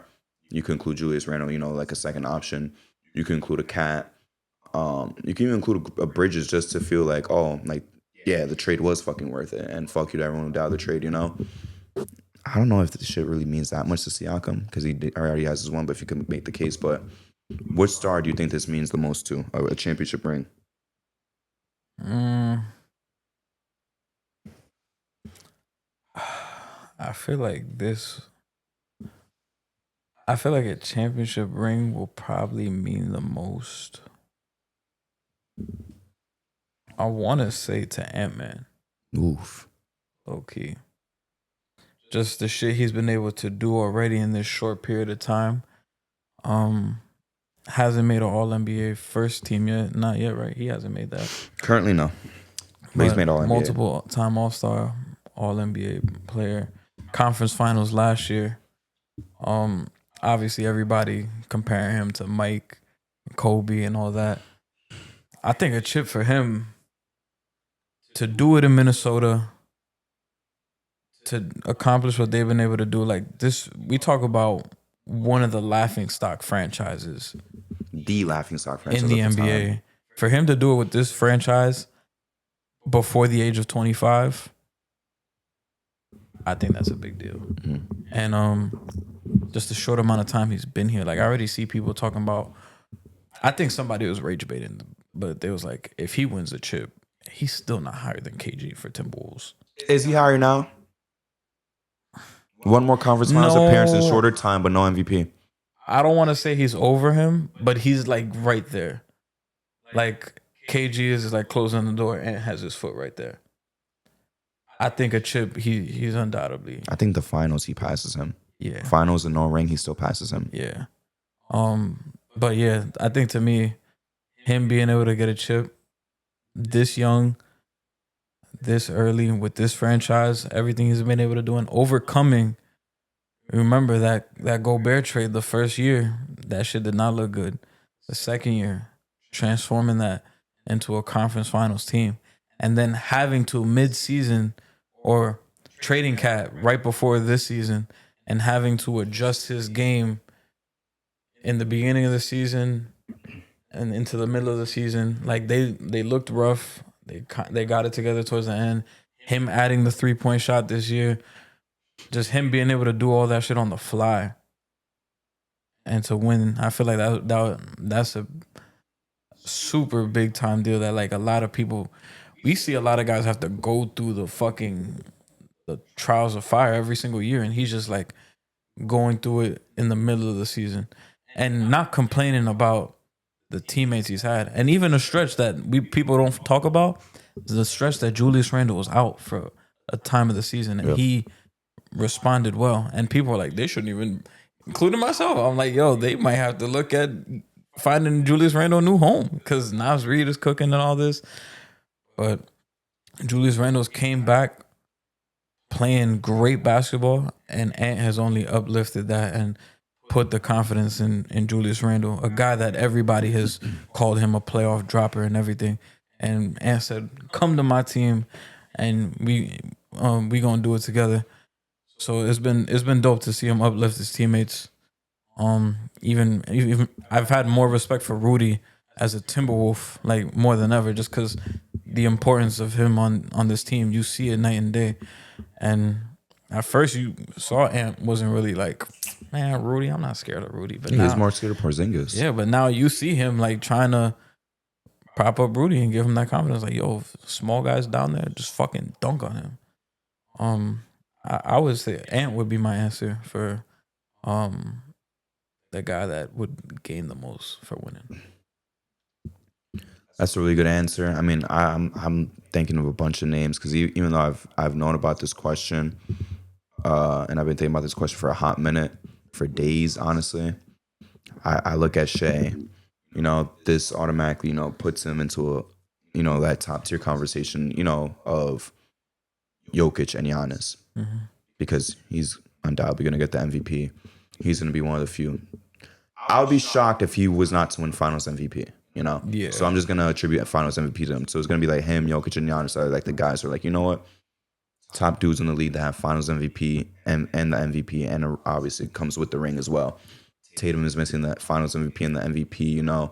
Luka's missing all three, even though he's elite. So he would be in that upper echelon. Like you said, with Ant-Man, he would solidify himself as the Timberwolves GOAT.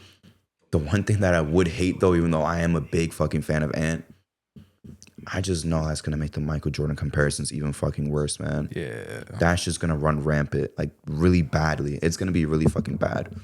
They're like, oh my God, he won even before Jordan. He might tie Jordan. He's 1-0 in the finals. Like, oh man, it's going to be fucking bad, man. It's going to be really bad. But I'll welcome it if it means that, he's successful, And another crazy thing, too, would be if Ant wins, he would have done it without an all-star teammate in 2025. Technically speaking, yeah. He would join that, that privileged class as well. I look at Julius Randle. Julius Randle would be completely vindicated, Yeah. But I feel like he's already been vindicated at this point. So while the ring would put him even more over the top, I feel like he's already, removed the stain, the unfair stain, by the way, that we've talked about for even before this playoff season, even before he was a Timberwolf, we talked about this, the unfair stain that he's had on his career because of, I'm not going to repeat why he was a playoff dropper in the past with, New York, but I think he's already vindicated. The ring would be a boost, but I think it's a big deal. Rudy would benefit a lot. Like this guy who's been disrespected so many times, one of the best defenders of all time, gets disrespected by his peers, gets disrespected by his elders. He would be completely. He would be towards the top of my list, And then you look at, now I'm not trying to hate. I feel like the Pacers, two main guys, kind of have like the least to gain in my point of view. I already see people now saying Halliburton's a top 15 player. But the one thing, because I got into an argument with, my one boy on this from TikTok, because I did have to call him out, and, I'll fuck with top two, but I was like, he made his own NBA list. He had Halliburton, not even honorable mention. Now he says top 15. Halliburton, he's great. He's not elite to me. Elite's top 10, top 15. And I started throwing out names in comparison that are in like that 15 range, like a Paolo. So, oh, fuck no, like they're not in the same tier. I was like, so how is he top 15? And Paolo's like that 14, 15 guy. So it's like, and to be honest with you too, like he had a cool season. He had a regular season to his standards. He's had the playoff moments, and he's the engine to his team. And we're not just all numbers here. We're ISIS here as well. But numbers as well, looking at the numbers, he just is who he is. He's not rising. It looks like he's rising because of the highlights he has and the moments that he has, Yeah. But he's still 17-8 at the end of the day. And there's nothing wrong with that. But he's showing up when it fucking matters. And someone already did a video compilation of, like Halliburton's like field goal percentage in the clutch in the playoffs. It's fucking crazy. And that's a whole nother level of respect I have for him. That is important. But like playoff riser and stuff like that, I'm not going to say that. Clutch, yes. Playoff riser, no. Elite, no. I don't even know what a championship does for him. I think it's going to put him in some nasty conversations, though, bro. That he's not going to belong in, to be honest with you. That most likely would be the scenario. I feel like he would need a big regular season on top of it. Yeah, and he didn't have that this regular season. He doesn't really have that. I know you asked me not to be biased, but this is where I was kind of getting to. I kind of wanted to make the Brunson case real quick. This is where I was. I'm not saying that he gets my vote for number one, but I kind of just wanted to break down the case. Of course, and I was getting to that Siakam again. I said it's not really a big deal. He already has his one. It was an impressive one that he has. This one would just be a bonus.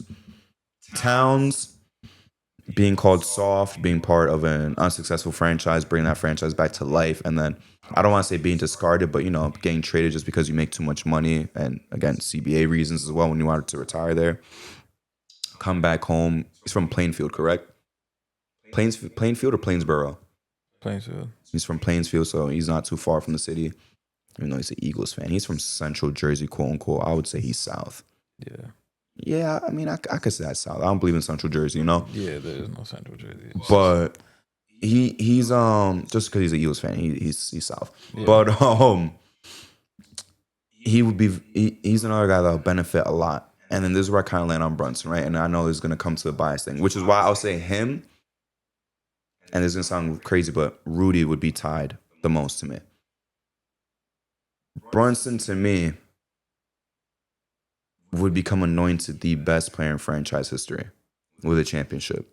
And I don't think there's anything wrong with saying that. Patrick Ewing here for a long time, holds a bunch of records like in totality, like total points and shit like that, rebounds. Got us there twice, never won, unfortunately. Sucks. Wish that he did. Walt Frazier and the captain, they did it. They got the job done twice. Numbers wasn't as eye-popping. The captain did win MVP though. But again, unfortunately, was in the modern era. And we already know Melo and Bernard King, and in our opinions, we both already talked about this last time. He's already surpassed them. I think this guy has risen to the occasion, the clutch moments. He came here, in a time where I know Randall came here when nobody wanted to come here, but he also came here like at a time where like not too many people still wanted to come here either. We had just missed the playoffs after going to the playoffs once. Bro was coming to a team with Evan Fournier on it. Yeah. And was just getting rid of Kemba Walker, Came here for cheap. Had phenomenal playoff runs. 2 phenomenal playoff runs. Took a pay cut to improve the team. Has another phenomenal playoff run up to now. By the way, also last year finished top 5 in MVP voting, All NBA. This year he's at least going to be All NBA second team. Hopefully he takes that 5th spot for All NBA first, but I'm kind of doubting it. I think it's going to go to Cade or Anthony Edwards, but he has a case for that last spot. But for him to also win the chair on top, for him to win a championship as well, I would throw him in the GOAT combo because he's still going to have years after to add more to like the regular season accolades. That would be the bonus. The championship's the real goal. I think with him, it's him or Gobert to me. That's my final words before I let you go. I feel like with him, with Brunson, I feel like winning a chip, not only would it put you in the conversation of greatest Knick of all time, it would also put you in one of the greatest New York athletes of all time. Yeah. Because to do it in New York, that's a different thing, bro.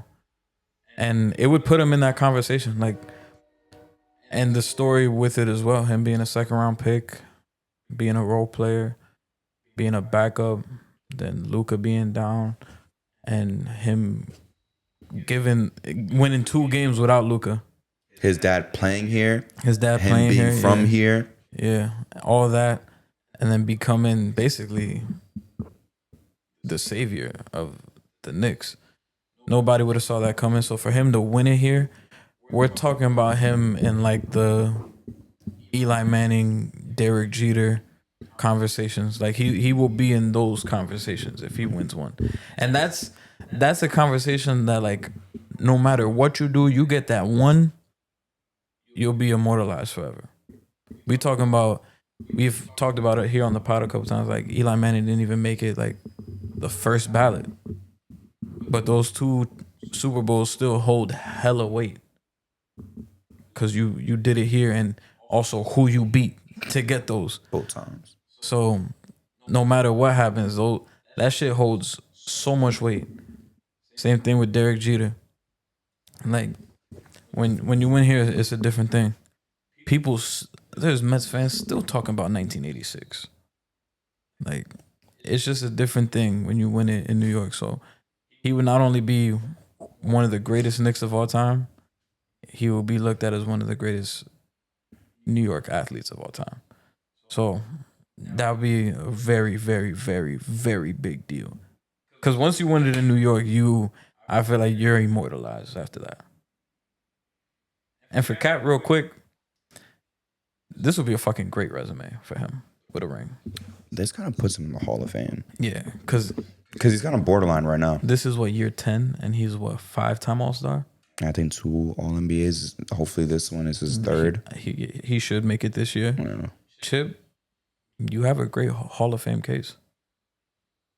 And it's basketball Hall of Fame, so I'm cheating. And now you're in the East too. You in the East, so you about to rack up even more All-Star games. You should rack up at least a minimum 3 more. Yeah.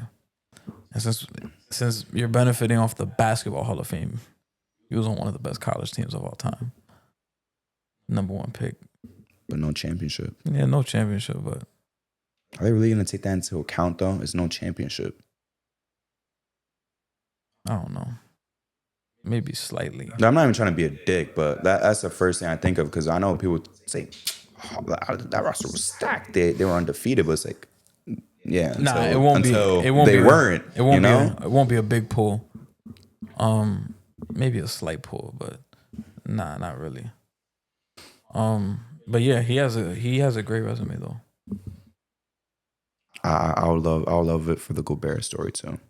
I mean, Gobert's already a Hall of Famer, just because of all the DPOYs he has. But again, the Shaq disrespect, the Draymond disrespect, disrespect by all his peers and all these surveys and shit like that. Yeah, I would love for him to get it. Of course, us first, but if not us, then him.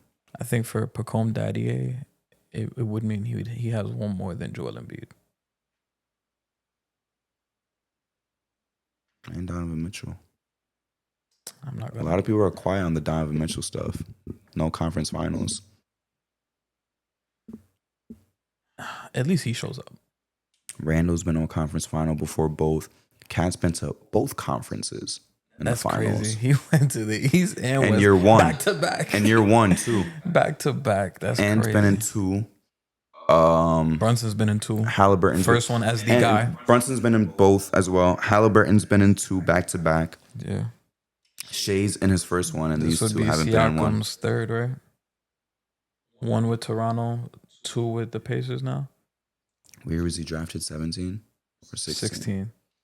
Yeah, so he missed the 15-16 one. Yeah, this will be like his third.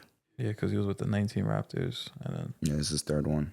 Yeah, should be his fourth if they beat the Celtics in the bubble, but shit happens like they should have. But shit happens. Yeah. I mean, they all have great cases, but I'm not gonna clown Donovan Mitchell for not making it. I'm not clowning. I'm just saying, like, people have brought up a good point though. They're like, damn, a lot of people talking about Embiid, but no one's talking about Donovan Mitchell. He's going through the same shit with no conference finals. I saw one where it was like he's been on 2 60-win teams, no conference finals. No, he hasn't. Was that Jazz team? He's been on 2 1 seeds. Oh, 2 1 seeds, yeah. They didn't win no 60 games though. I could check, but they not win no 60 games. I don't think they won high 50s. They probably won like 56. Jazz ain't win 60 games. I had to guess like 57.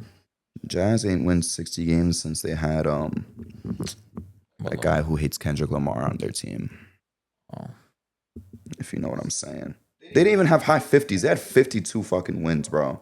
Oh, because that year was 72 games. Oh, yeah, that's why.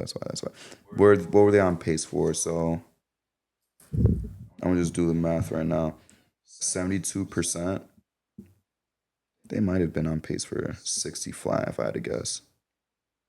59. So, they wouldn't have even gotten it. So, that's also on pace for, Yeah. It could have been on a crazy losing streak. Could have gone on a good-ass winning streak. But, yeah. They still wouldn't have even been on pace for 60 wins. But, yeah, 2 1 seeds and no conference final. Yeah. He should have got it done in 2021. That one bothers me the most because it let Paul George get back there. Yeah. And he would have had a real chance at the finals, too. The Rudy talks after that were so nasty. Unfair. Beyond unfair. Let's get into the conference finals with Justin. 2 finals, 2 conference finals, 4 teams left. Let's start with our own, bro. Let's get out the way. Knicks in 6.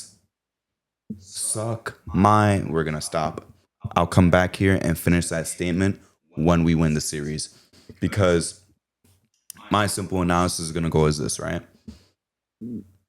Last year, it took y'all 7 games to beat us. I'm going to repeat that again. It took y'all 7 games to beat us. Justin, help me remember all the injuries. Brunson, broken hand. Josh Hart, was it oblique or abdominal? Abdominal. Josh Hart, abdominal. OG hamstring. OG hamstring. Randall, shoulder. What was Bogey's injury? I forgot. Ankle? But he was out. It was ankle or foot? I don't remember. Regardless, he was out. Mitch was out. And then Mitch, ankle. 6 injuries. Am I missing anybody? I think Hartenstein was dealing with something. I don't know what it was exactly. If he was in that 7. But he wasn't out. He was playing. Let's be something. conservative, though. 6. 6 guys hurt. 5 of them missed time. Like, actually missed time. And even then, when all we needed was just OG to beat y'all, to be honest with you. We really just needed OG to get to the conference finals. We weren't going to beat Boston last year, but we really just needed OG to advance. Because with OG and all those other guys hurt, we was giving y'all belt to ass. I'm going to just keep it like that. Not belt to ass, we was winning games, you feel me? Now what do we have? We have a healthy Cat. We have Kale, who apparently hasn't fucking missed a game since 2nd grade basketball. The real stat is what, since like junior year of high school. But Kale hasn't missed a game since fucking Pee-wee basketball, you know? We have him, who's an additional defender, elite defender. We saw what he did to the Jays. We've revamped our team. Deuce has gotten better. Josh Hart's going to be healthy. Jalen Brunson's on a tear. Mitchell Robinson is here. And like Justin said, we saw him on a possession guard everybody. We saw him give the defending champions nightmares that the coach was thinking about nothing but him. He wasn't even thinking about Brunson. He was having nightmares about Mitchell Robinson. He couldn't sleep because of Mitchell Robinson, and he's back. I respect Halliburton. I respect Siakam, even though he's having a bit of a down playoffs by his expectations. He's not dropping, but he's not up to standard. You know, it's nothing to be concerned about. And I respect the defenders that, you know, Nembhard and Nesmith are, but let's be real, Justin. Round 1, you went from Asar and Cade, gentlemen like that, right? Then you go to Derek White, Drew, Tatum, and Jaylen Brown. With all due respect, this is a pretty decent downgrade in terms of POA to guard Brunson.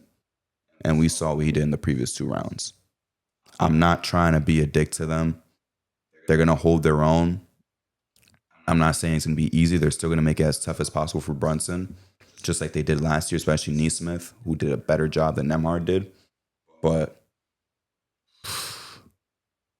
this is a significant drop-off in terms of defensive talent with what he just saw. And they're good defenders. The dudes that he just saw are some of the league's best. Yeah. And now this is what he has to face. So I'm expecting him to feast. And again, he's got his boys with him this time compared to last year. Yeah. I agree with that. That was the first thing I thought of when we matched up with the Pacers, or when Eric was in the chat, like, oh, how do you feel about the Pacers? You said it best. First round dealing with Asar. Second round dealing with Drew, White, Tatum, Brown. And now this round, Nesmith and Nembhard are probably their best POA defenders, but still, like, I remember vividly, and I wrote it down, last year when Brunson was guarded by Nembhard. Oh, don't remind me, bro. He was fucking frying him, bro. He shot 66% from the field when guarded by Nembhard. So, and Nembhard wasn't even slacking or nothing. He wasn't. He was trying dead his trying. ass It's off. just Brunson was whooping his ass. And same thing with Nesmith. Like, Nesmith, yeah, he plays physical and he likes to press full court, but I feel like Brunson got the better of him. Like, he drew a lot of fouls on Nesmith. So that's the one thing that kind of works in our favor. I think us as a team, we're gonna draw more fouls than them, because I feel like they don't really draw as much fouls as we do. And I think one thing I wrote down as well, I think the rebounds is going to be a big thing for us because in the playoffs, in the regular season, the Pacers were a bottom 3 rebounding team, and so far in the playoffs, they're a bottom 5 rebounding team. Now that we have Mitchell Robinson back in the playoffs so far, we've been a top 5 rebounding team. So I think that's something that works in our favor. We know Miles Turner, 7-footer, he don't really like to rebound like that. He's kind of like a 7 rebound a game guy. So they're gonna do it by committee. We have Karl Anthony Towns, who was second in the league in rebounding, and then Mitchell Robinson, who will literally clean up every single rebound. And if they're both on the court together, GG's, bro. The one thing the Pacers do have, obviously, is the pace, no pun intended, like how fast they like to play. The first 3 quarters, that could very well be the case. But the fourth quarter, the game slows down. And I feel like that's when things work in our favor. It becomes more of a half-court game. And we have Jalen Brunson on our team, the clutch player of the year. So I think those fourth quarters, when it gets down to very, very tight basketball, I think we have that advantage. First 3 quarters, we have to play well in transition on defense and communicate on defense, being able to switch and help him recover as quick as possible because they're going to exploit everything. They're going to try to make that extra pass for open shots and stuff like that. A lot of people I see making comments about them being like way deeper than us, but I feel like at this point, like at this point of the playoffs, kind of overrating that. Because, you have like 10 guys you could go deep, but like the Knicks have a legitimate 7 guys. Yeah, 7. And 7 or 8 is all you need. 7, we have a legitimate like 7 guys, maybe 7.5, because Precious could give you good minutes here and there. But That's generous. That's generous. But 2 of our guys are gonna be playing like 40 minutes every game. Mikal, is gonna play like 42 minutes every game, and then either Josh or OG is gonna be playing those high minutes. So, Carlisle, you make the choice if you really want Obi Toppin and Ben Shepherd out there with OG and Mikal or Mikal and Josh. I don't think that's a good idea. You're gonna be losing those minutes every single time. So I feel like the depth thing is kind of a little bit overrated, especially this point in the playoffs. First round, cool, because you playing a lower seed or a team that you feel favorable against. But at this point, I think it's like kind of overrated to bank on the depth of your team because we're gonna have the better guys on the court when you put your bench in every single time. So I think with the Knicks, you can't rely on the ISO ball like heavily. This is a team that's gonna actually look forward to the ISO ball in the early moments of the game, like a missed step back 3 from somebody is gonna lead to a transition basket for the Pacers. They're gonna want to thrive off of that. So I feel like you should kind of take a page out of their book and just move the ball, have everybody involved. And I feel like this is gonna be a big series for OG because I feel like we talked about POA defenders for Brunson. I don't see anybody that could really fuck with OG like that. You could say Siakam, but that's gonna be a tougher task. I feel like because now you have Mikal who you could throw on Tyrese, and I feel like the way Mikal's been playing, that's gonna be tough for Tyrese. And if you have Siakam having a guard OG, and vice versa, he got to deal with OG on the other side. Motherfucker, that's gonna be a lot. That's gonna be a lot to deal with. But yeah, keys for the Knicks: rebounding, play together, make sure there's ball movement. For the Pacers, you gonna have to literally run up the intensity, keep that high tempo, and those fourth quarters exploit everything. But my prediction, I do have the Knicks in 7 games. I think this Pacers team this year is better than they were last year. Last year they didn't have Benedict Mathurin, and he has been playing good this year.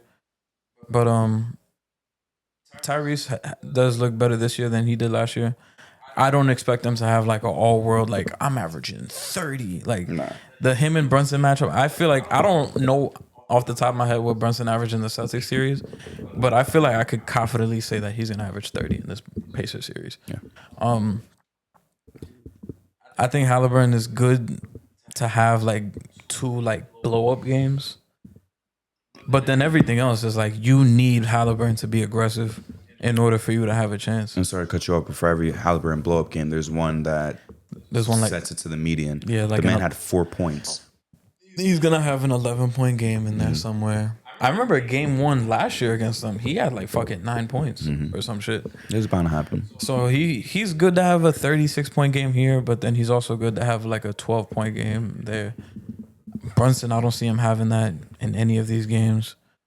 So I think this is gonna be a big time series for OG. I feel like I think this is another series for Cat where the Celtics series he didn't take a lot of threes. I feel like this is one where he's gonna be able to match up well with Miles Turner. I feel like he could win that rebound battle. He could bring him out to the 3-point line. You take him out the paint. So I think this is gonna be a fun series. I think it's gonna be a back and forth series. But I got the Knicks in 7. Thank you for bringing up rebounding, bro. This is the last point I'm gonna make before we go to the West. Man, Miles Turner, bro. Just imagine that feeling, bro, of seeing Cat and Mitch, bro. Imagine just the feeling of fear, like just when the ball goes up and just having to try to grab that ball from Mitch and Cat. Just that feeling of fear and despair and just dread just all over you. Just I know he's gonna be dreading that matchup, bro. I'm gonna tell you right now when it comes to the paint. That is gonna be bad, bro. I'll be dreading it too, to be honest with you. The man averages like 7 rebounds, bro. Cat and Mitch might deadass average 10 or 11 each. No funny shit. And Josh Hart's gonna come and average his own 11 too. Them dude's about to average like 33, bro, in total.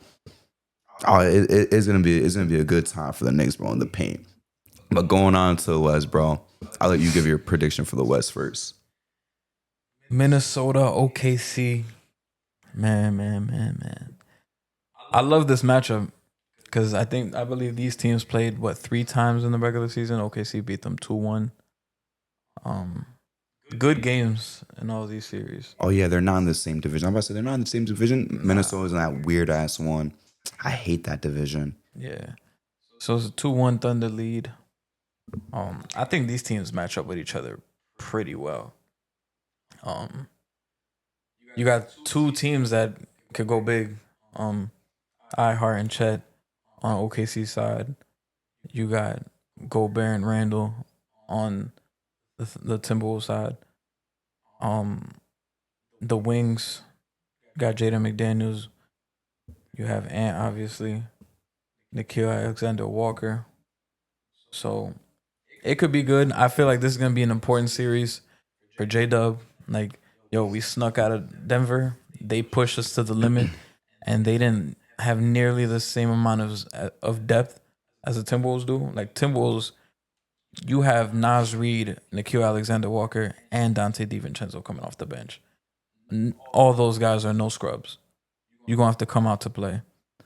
I feel like this is going to be different because as much as we like Jokic, and the biggest flaw with him is the rim protection.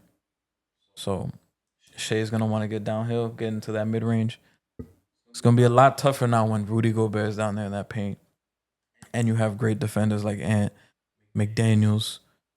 They ain't going to be either on you or helping off, trying to funnel you towards Rudy. So that's going to be tough.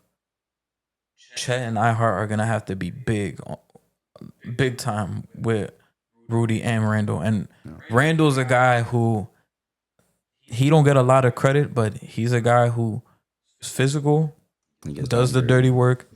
He will get down. He's not afraid to get down there, get dirty, and get on the glass. So Chet is going to have to deal with that. That's not going to be no picnic. And at the same time, he's going to have to guard Julius Randle, who has all the confidence in the world, and he's been hot right now in these playoffs. So that's gonna be another factor. And he looks at Shea, and I feel like Ant probably loves this shit. He's like, this motherfucker's the MVP. Watch what I do. And he's not gonna be scared of nobody. He's gonna go at anybody who tries to get in his way. And same thing with Shea. Shea is gonna be like, yo, we beat the Nuggets, and we're so much closer. We're gonna see how we respond against this team. My prediction, I got the Timberwolves, and I got them. I got them in 7 games. I also have the Timberwolves in 7, bro. I just love this matchup, and I just feel like with them, with the Thunder fucking around with Denver, and That was going to be my point. how Denver has so many holes, and Minnesota's just been able to take care of business series after series.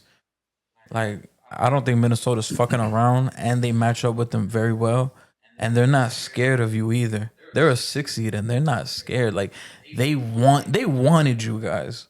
Like, they was probably like, yeah, we'll play Denver. Like, we're familiar, but we want to play you guys. So I'm gonna take Minnesota in 7 games. I'm also taking Minnesota in 7 games. You obviously made a lot of great points. My major thing, though, and more though than lifting up the Timberwolves, which you've already seen a bunch this season, this postseason, I could talk about how phenomenal Randall's been offensively and when he's doing the dirty work. Also defensively, by the way. I could talk about J-Mac's growth, the two-way ability. I could talk about Ant-Man being, one of the 7, 6, 5 best players, wherever you want to put him in the world. I could talk about Gobert's elite rim protection. What I hate to do, but what I have to bring up is downplaying what they're going against. Yeah, J-Dub had a pretty good game 7. I still don't like him as a second option. I still don't like Chet as a second option either. I don't like this absence of a true second option. And I know Shea's going to go and do his thing. But, I mean, we saw what it looks like when he's not doing his thing. Who's going to step up? Nobody stepped up at all. Because if Ant-Man plays bad, you can even skip over Randall and rely on J-Mac to pick that shit up too. You don't have that in OKC. You're not going to have Dort to put up 25. You're not going to have, J-Dub to put up 25, 30 if SGA is shooting 8 for 23. Chet's not going to put up 20 and 11 if that shit happens, Case and Wallace isn't going to do that shit. We know Caruso's not going to do it. Wiggs is not going to do it. But you can rely, even though they might be the deeper team, you cannot rely on any of those guys to ascend and take that step as much as the guys on the Timberwolves. That's been my concern with the Thunder going into the playoffs. I understand they stomped Memphis in round 1, which they should have. I understand that they beat Memphis. I understand that they beat Denver, which I wanted Denver to beat them. Went to 7 games, of course, but I was still concerned for most of the series until game 7 with how J-Dub was playing. It took 7 games for him to finally fucking show up. Let's see how sweet that shit is when your matchup is a J-Mac, when your matchup is, a Julius Randle, when your matchup is an Ant-Man. It's going to be way different. Way fucking different than what you just had to face in this last series. I'm scared for them. Regardless of them being a 68-win team, like you said, they fucked around way too much in that last series. This is not a series to fuck around in now. This is a series to go to the finals. And I'm not high on them at all. I know it seems like I've been down on them all postseason. It's not me trying to be a dick or a hater or anything. It's just until the Thunder have a true undisputed number 2 that I can rely on to get me buckets whenever, when Shea doesn't have it going, or even if Shea has it going, but you still need those additional buckets, because there's going to be times where Shea could have a high 30s game, but you're still going to need that extra from somebody else on the team. If nobody's really bringing that shit that you could trust every single game, why would I trust you to go win a championship, regardless of how many fucking wins that you have? Because the Pacers have that shit. The Knicks have that. The Timberwolves have that.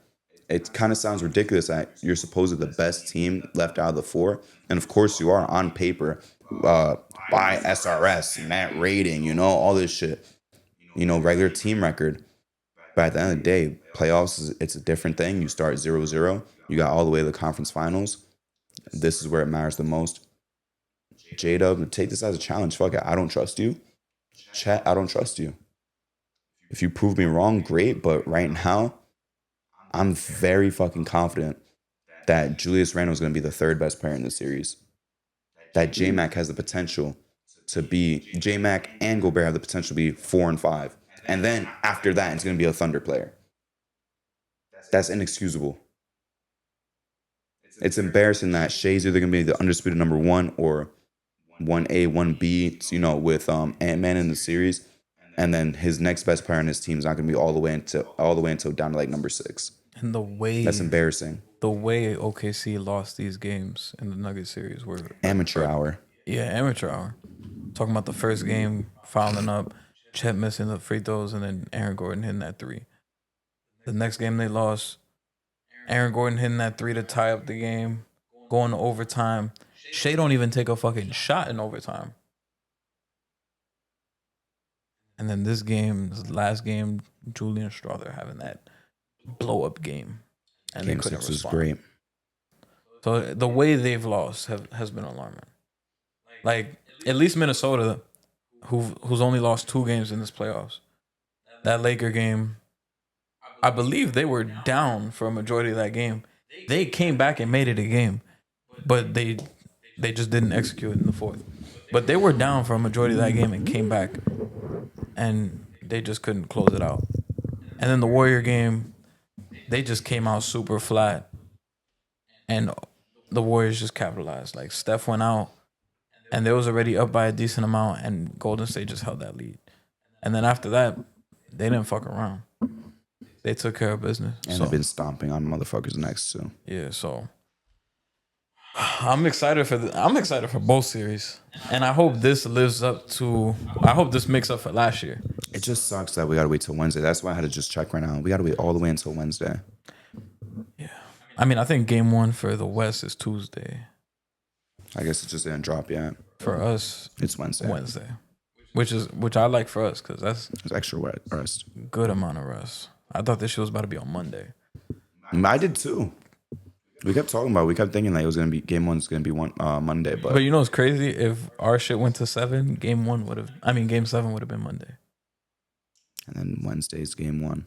That would have been crazy. Or they probably would have pushed it to Thursday. I don't know. We don't gotta worry about that shit no more though. Yeah. Justin, we done talking about the playoffs. This man just doesn't leave me, bro. Paul George is back to podcasting. Can we just get this out the way, and then we'll move on to the next segment that I have for you? Because I don't even want to spend too much time on this, but just initially, how did you even feel when he said, "Oh, I would have won a ring if Bron wasn't there"? First thing that came in my head was, y'all wasn't beating the Spurs. Yeah, I wouldn't even beat the grit and grind Grizzlies, to be honest with you. Not even trying to be funny. They're not even beating the Grizzlies. I don't know what team in the West they would have beaten. Lob City would have beaten them. Lob City didn't even make a conference final. They not beating Lob City. They not beating, damn sure not beating OKC. OKC's beating them in 3, not even 4. Not beating the Spurs. 2013. Just 12, 13, and 13, 14 is mainly the most important. Are they beating the Nuggets? Yeah. I'm not going to do too much. They beating the Warriors?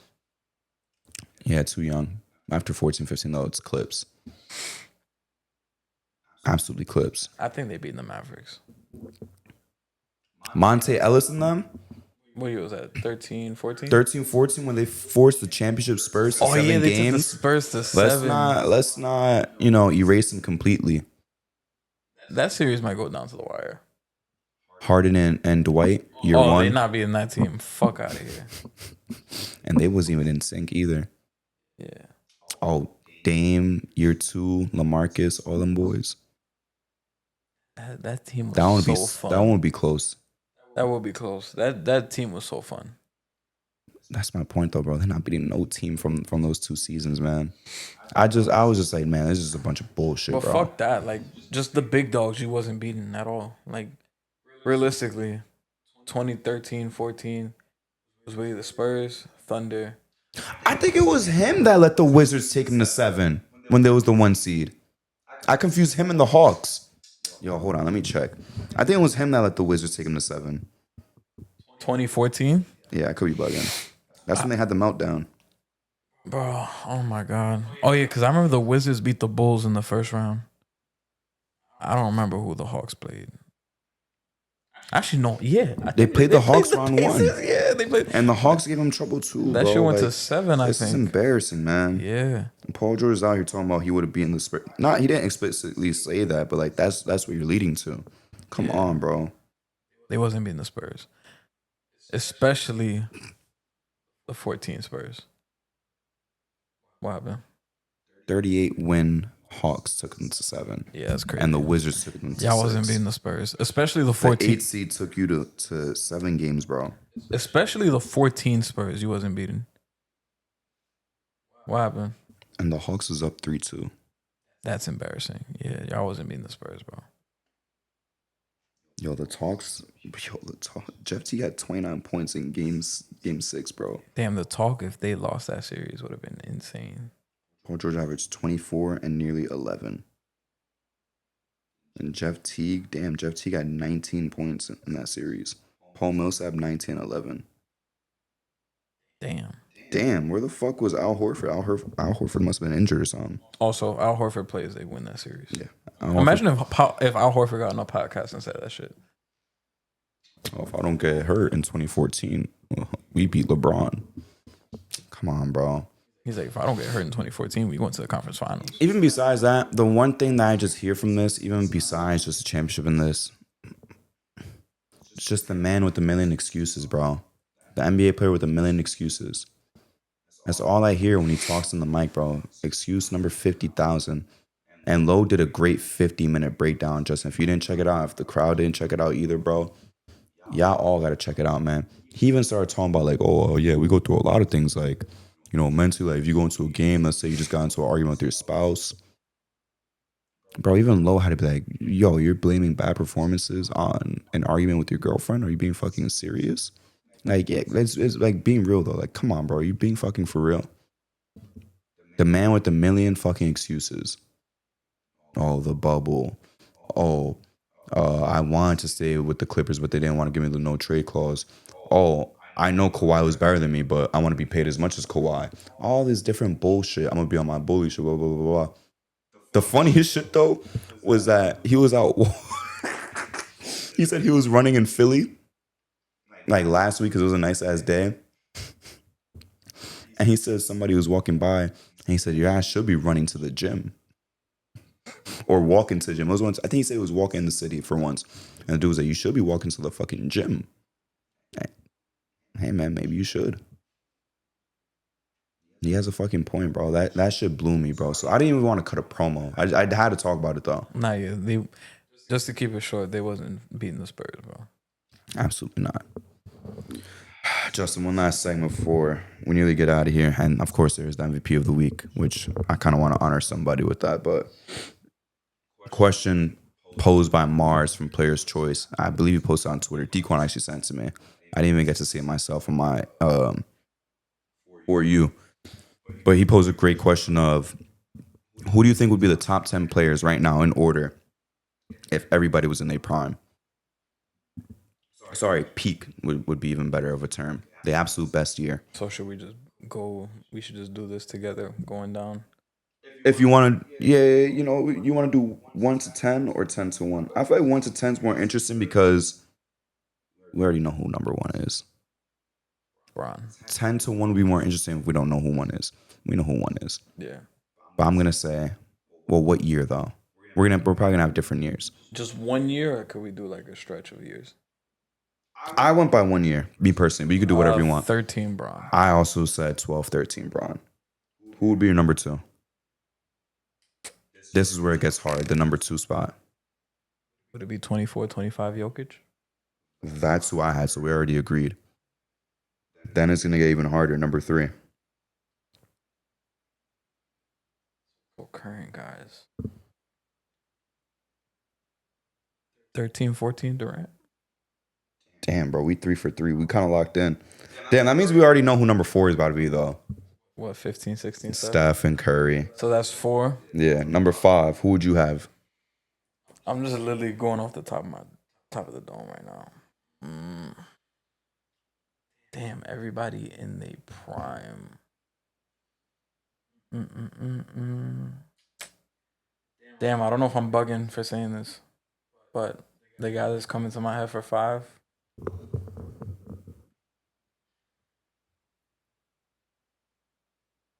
Actually, no.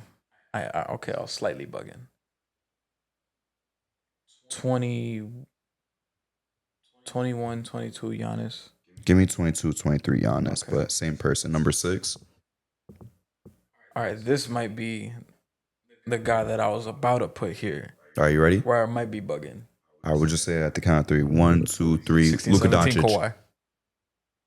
24 Luka. 24, Luka. 16, 17 Kawhi, but why? Just the two-way ability. The two-way ability. This might be the peak two-way human being. Him and obviously 80s Mike. No, yeah, peak two-way ability. And 03 Kobe. Was 3rd in MVP. I don't know what he was in DPO. He's coming off back-to-back DPOIs at that point. But this is the first year where he's really like superstar. I'm averaging 25, 26 a game. And I don't know if y'all remember that Memphis series, but that motherfucker could not be stopped at all. And then him embarrassing James Harden in the second round. He just had it on both ends. And then that game 1 masterclass against the Warriors before he got hurt. Super sharp. That whole playoff run.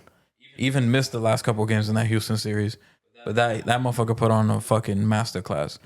So I'm going to say 16, 17 Kawhi at number 6. Give me Luka's 34, 9, and 9, and went to the finals too. Obviously didn't win, but give me that Luka. Motherfucker was a dog boy. Number 7, Justin. I could go first this time because I've been letting you go first a lot. I'm going 19 Harden. Especially if I could just add January. Yeah, I'll go 19 Harden here. If I could just add January too, that makes it even worse. I'll go 19 Harden here. Number 8.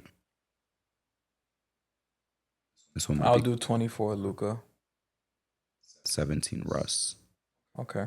I think he deserved a spot here. I didn't have him initially, but I had to fix it, bro. I had to fit him somewhere.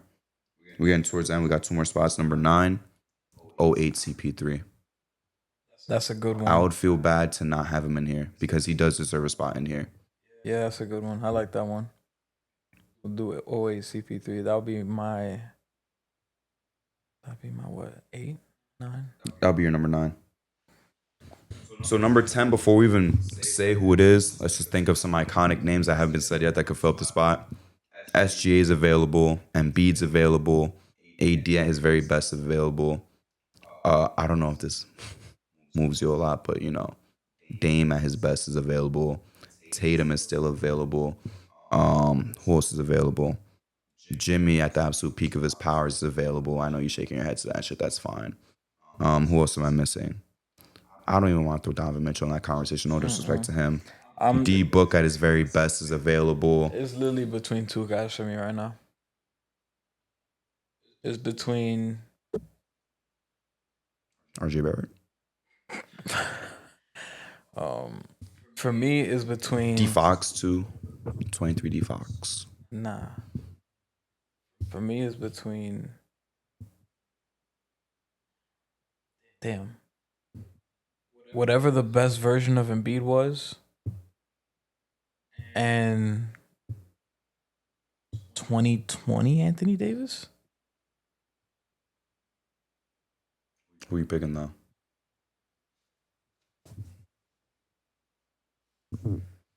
I low-key want to lean Anthony Davis.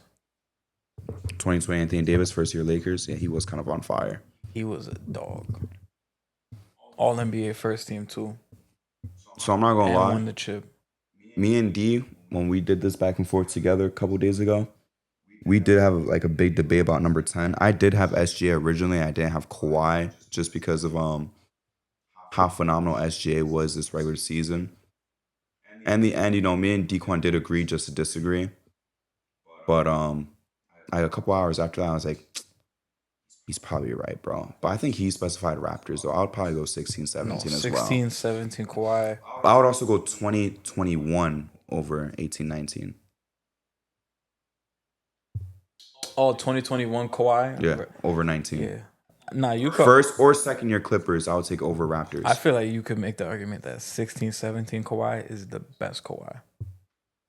Yeah, well, argument. Yeah, I don't think it's undisputed. It's kind of my point. I would take that one, or either the first 2 Clipper years. 18, 19 Kawhi was just like, yo. It was cool, but it's just the championship that put over the top. The playoff run was just insane. It was a playoff specifically. 16, 17 Kawhi, you had the elite defense and the offense. Like the play that always comes into my mind is when he fucking stripped Ben McLemore back to back. Come on, bro.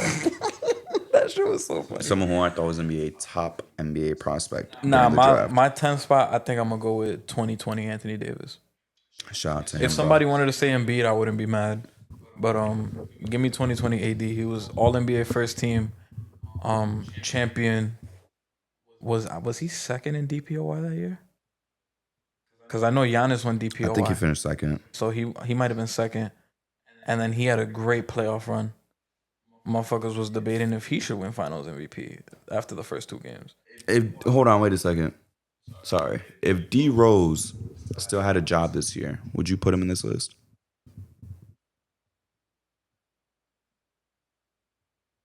I wouldn't personally. I wouldn't. He'd be in that top 15, but I wouldn't put him in this list. Mm-mm. Yeah, give me 2020 Anthony Davis as my 10. You didn't take Shea into consideration at all?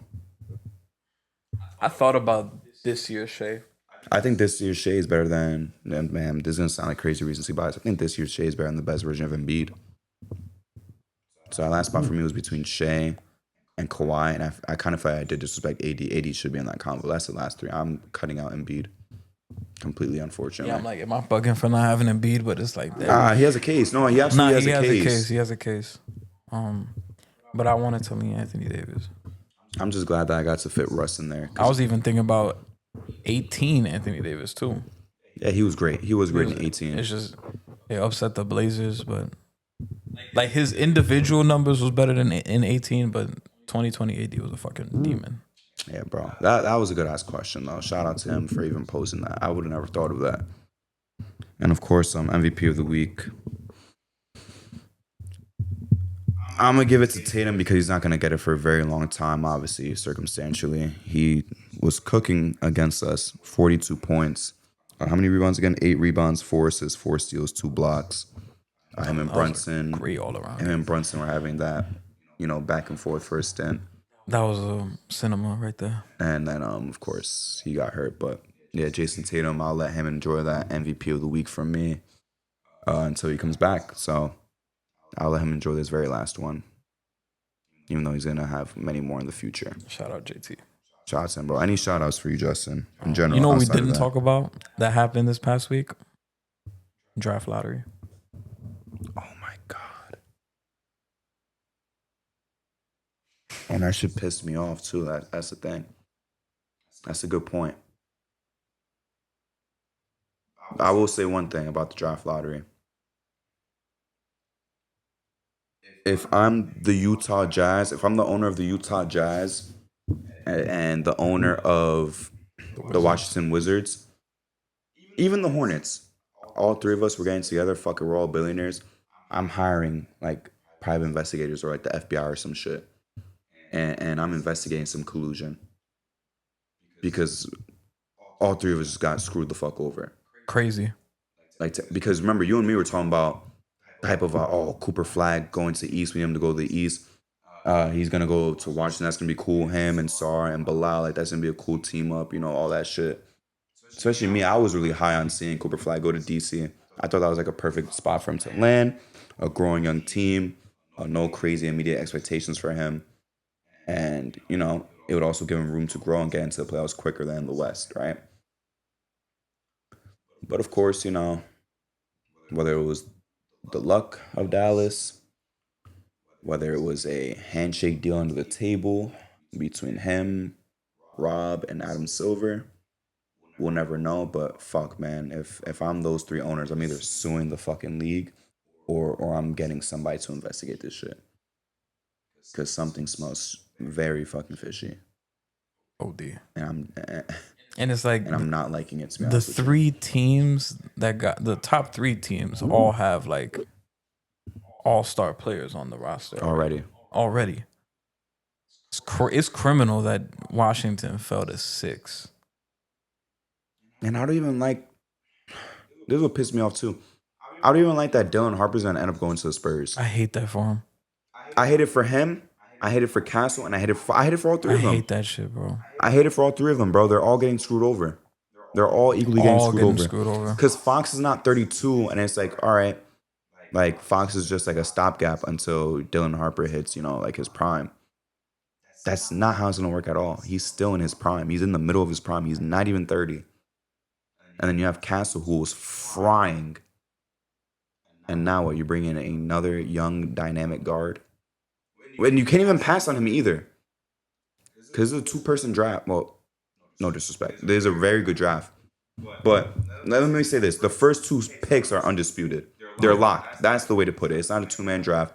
The first two picks are locked. There's quality players outside of it, obviously. But this is like the worst spot for him to go to. Yeah, I feel like if you don't It would have take been great for Washington even if Cooper wasn't going to go there. yes, I feel like if they don't take Harper at 2, they should just trade the pick. Honestly, They're not going to. They already said they're not looking to do that. that's crazy. If they didn't have Fox, I would have loved this because I feel like Harper and Castle could actually play off each other. But now this is just like, what the fuck? Like, I don't know. This is gonna be crazy, but if they could pull it off, hey. I hate Nico, bro. But I don't like this at all. And Philly, too. They don't deserve this They shit at didn't all. deserve a top 3 pick. They don't deserve a top 3 pick at all. I mean, Dallas. They're doing shit the wrong way and they're getting rewarded. Yeah.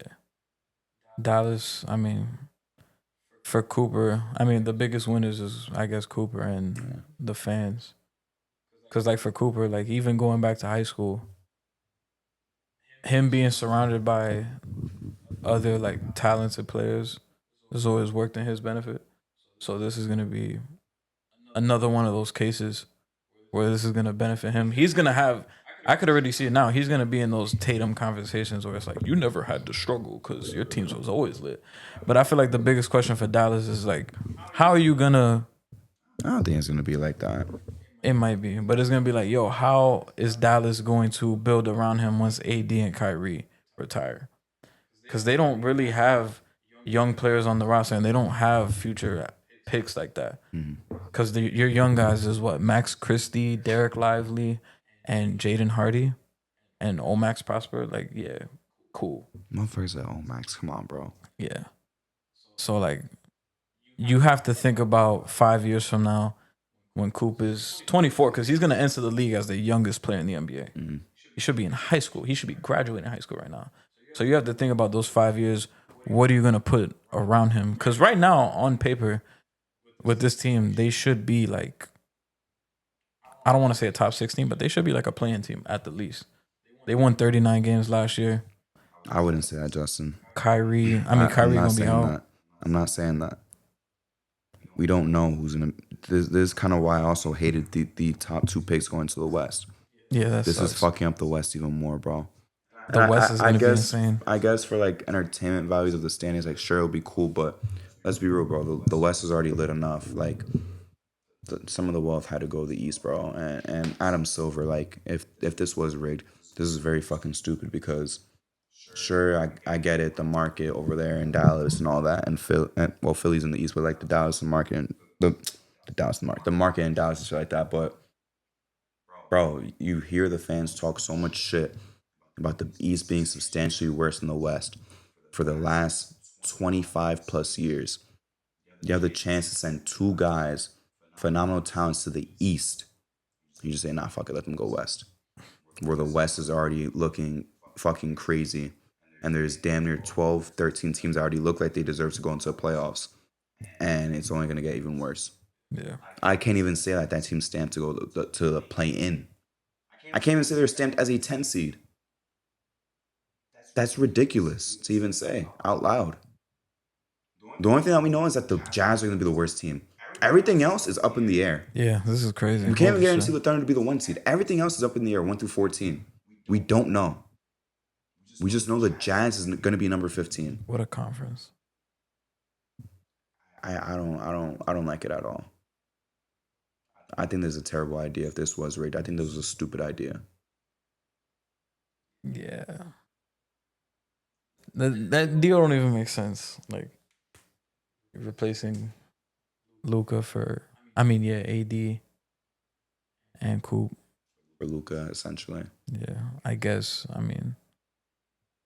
You think about both of them, but I'm like, me personally, I don't think Cooper will ever reach like Luka Doncic. Doesn't say I'd still rather keep Luka. I know what Luka is at the age of 25. Yeah. And he has another 11 years of doing this shit. Cooper, while he is, entertaining, thinking about what he can be and shit like that, we know he's going to be an all-star. We don't know if he's going to be the best player in the league.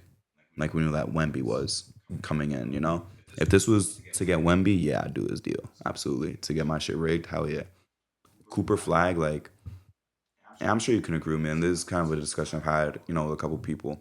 I think we throw around, like, the term generational prospect too many times, And it's okay just to be a phenomenal prospect. I don't think Cooper Flag is a generational prospect. Wemby was a generational prospect. Yeah. Bron was a generational prospect. You feel me? Like, yeah.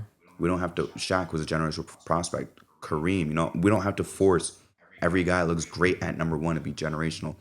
Zion was hyped. Maybe you could even say at the time he was borderline generational. I don't think he was generational though. Wiggs was not generational, but he was a great prospect, AD though is where I had a very tough conversation and debate with somebody. How do you feel about that? Do you think coming in he was a generational prospect? I feel like I always have there's always two different terminologies. I feel like there's generational prospect and then there's franchise changing prospects. I don't know if people think, oh, that's just the same shit. But generational, to me, a generational, like a Dwight Howard could change a franchise, but he's not generational. To me, a generational talent is like, yo, this is like a motherfucker that not only have we rarely or damn near never seen this before, but like it don't matter where that motherfucker goes. Like he's gonna be top whatever 5-10 play in the league. Mm-hmm. Franchise changers is like he may not be the best player in the league, but damn well I'm confident he's gonna be an all-star and he's gonna put that franchise in the right track to move forward. I think Cooper Flag is that franchise changer. Wherever franchise he's going, your franchise is gonna be now on the right track to go on the up and up. But generational is like you could be garbage as fuck. You get Shaquille O'Neal, that changes everything. Like I could put some bullshit around you, and you get LeBron James. We're the worst team in the league. We got LeBron James. We might be a playoff team in like 2 years, and I barely made any moves. Like a franchise changing player, you still have to make the proper moves after that. So you still have to put your GM hat on and shit. But yeah, to me, that's the two different things. I don't think Cooper Flag is a generational prospect. He is a great prospect. He's a phenomenal one. Like Dwight Howard, I didn't look. I wasn't even around. But the main one I gave to was AD because he was super hyped up. My thing is that he lacked the offense. That's the only reason why he's not generational. Yeah. At the time, you could say he was a generational defensive prospect, but generational prospect by itself, I'm not giving him that. And someone I was debating with didn't like that because like, do you not remember AD in college? He was getting like 10 blocks. I was like, yeah, but I was coming with only like 10 points, Yeah. And, there's nothing wrong with that at the time because we've seen what he's grown into, but it's like, it would have moved me if he was getting 20, 10, and 6 blocks like you're talking about right now. Yeah. Because like when he got drafted, it was like, you knew the offensive limitations, but also when he got drafted, he was one of the younger players in the league, and he still had a lot of room to grow. And you ain't know he was gonna start shooting fucking threes. Yeah. And by year 2, the motherfucker was averaging 20 and fucking 11. Yeah. So it was like, this motherfucker's, he's getting here right on time. So he was one of those guys that I looked at as like, he's gonna change your franchise. And by year 3, they're making the playoffs. Mm. So, to me, that's always the two things that I juggle with. like generational talent and then franchise changing There's a lot of guys. franchise changes, but there's only a handful of generational talents. And Yeah, it's there's nothing wrong with not being a generational talent. Cooper Flag is going to pan out to be phenomenal, but we're throwing the generational tag too loosely. And I hate that people already throw out towards him like best prospect we've seen since Braun. What happened with the draft last year? Well, I'm sorry, 2 years ago. 2 years ago. I'm so sorry. What happened with the draft 2 years ago? Already forgetting about that shit? Do we like not remember who the fuck Wemby was? How do we ignore that? They always do this. Yeah, they do that shit every time. Best prospect since LeBron. They'll do it Every next. fucking time. They're gonna do it next year with AJ. Blake, AD, Wiggs / Jabari at the same time. You feel me? Cat. Who else am I missing? I forgot to throw John Wall in that mix as well. Yeah, John Wall. Zion. Ben Simmons. Ben Simmons. His hype was Ben Simmons. Hype. Then Zion. Markel wasn't generation, but they was like, damn, he has Harden potential. Like he's gonna be a superstar. He was seen as franchise altering, but not generational though. But like all those guys I named, they were all seen as best since Braun. But you forget about all the other guys who just called best since Braun, and they didn't live up to Braun. All those guys I named, they were all-stars / superstars, but they weren't Braun. Yeah.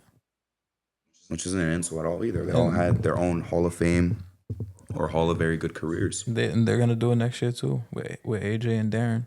Like I could already see it now. Yo, Utah, if y'all don't get AJ, then I'm suing the league. Well, you should sue the league. It should be Utah next year. But still, that means Washington's still getting screwed over. Washington has to get at least number 2 next year. I don't mean nothing, bro. They need the number 1. I guess they're waiting for. Nah, I think Darren is nice. He's nice. They're waiting for Cayenne, bro. Bring him home, even though they far from fucking Baltimore, and he's not from Baltimore anyways. Nah, I think Darren Peterson is fucking nasty.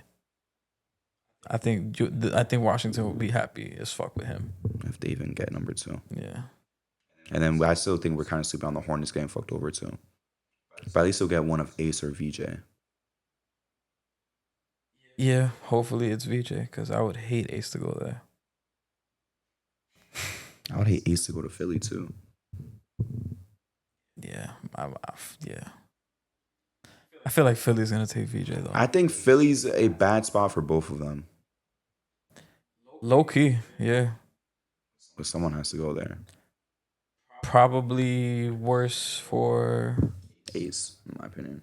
But then Ace is also going to be really bad in Charlotte too. It's gonna be bad for both. I would have liked to have seen Ace in Utah. Actually, I don't know. I feel like Philly might be worse for VJ, low key. Right now it might be better, but like in the long term, it's like I was looking at the draft combine. This motherfucker is like 6'4" with no shoes. So it's like we getting a guy that's the size of a guard who ain't a guard, play like a wing. So when you move off Embiid, it's like, all right, our big 3 or our top 3 is Maxey, who's 6'2", McCain, who's 6'2", 6'3", VJ Edgecombe, who's like 3, who is 6'4", maybe 6'5" with shoes on. Yeah, you're gonna be compromised. I like the real heights coming out, by the way, which is funny. Yeah, Ace Bailey is 6'7", no shoes. Rutgers was juicing his height. To 6'9". 6'10", they had him listed. Cooper Fly went down all the way to what? No shoes. I think he was like, he might have been like 6'7" and like 3/4 or some shit. I mean, they even did that with our high school football team. All right, we can end the show. Huh? We can end the show. You don't want me to tell the story? About which one? Yeah, you're right. Maybe we should just end the show. Yeah. Justin, walk us out of here. You guys are listening on audio. Please give us 5 stars. Please like. If you're listening and watching on YouTube, please like. Please subscribe. Please comment. Follow us on TikTok at the J&J Podcast. Follow us on Instagram at the JJ Podcast 1. We appreciate you guys, and we'll see you next week. Son, Braun in 2013 was really 260 and running that fast, bro. That was crazy. He would be the best player today, but peace.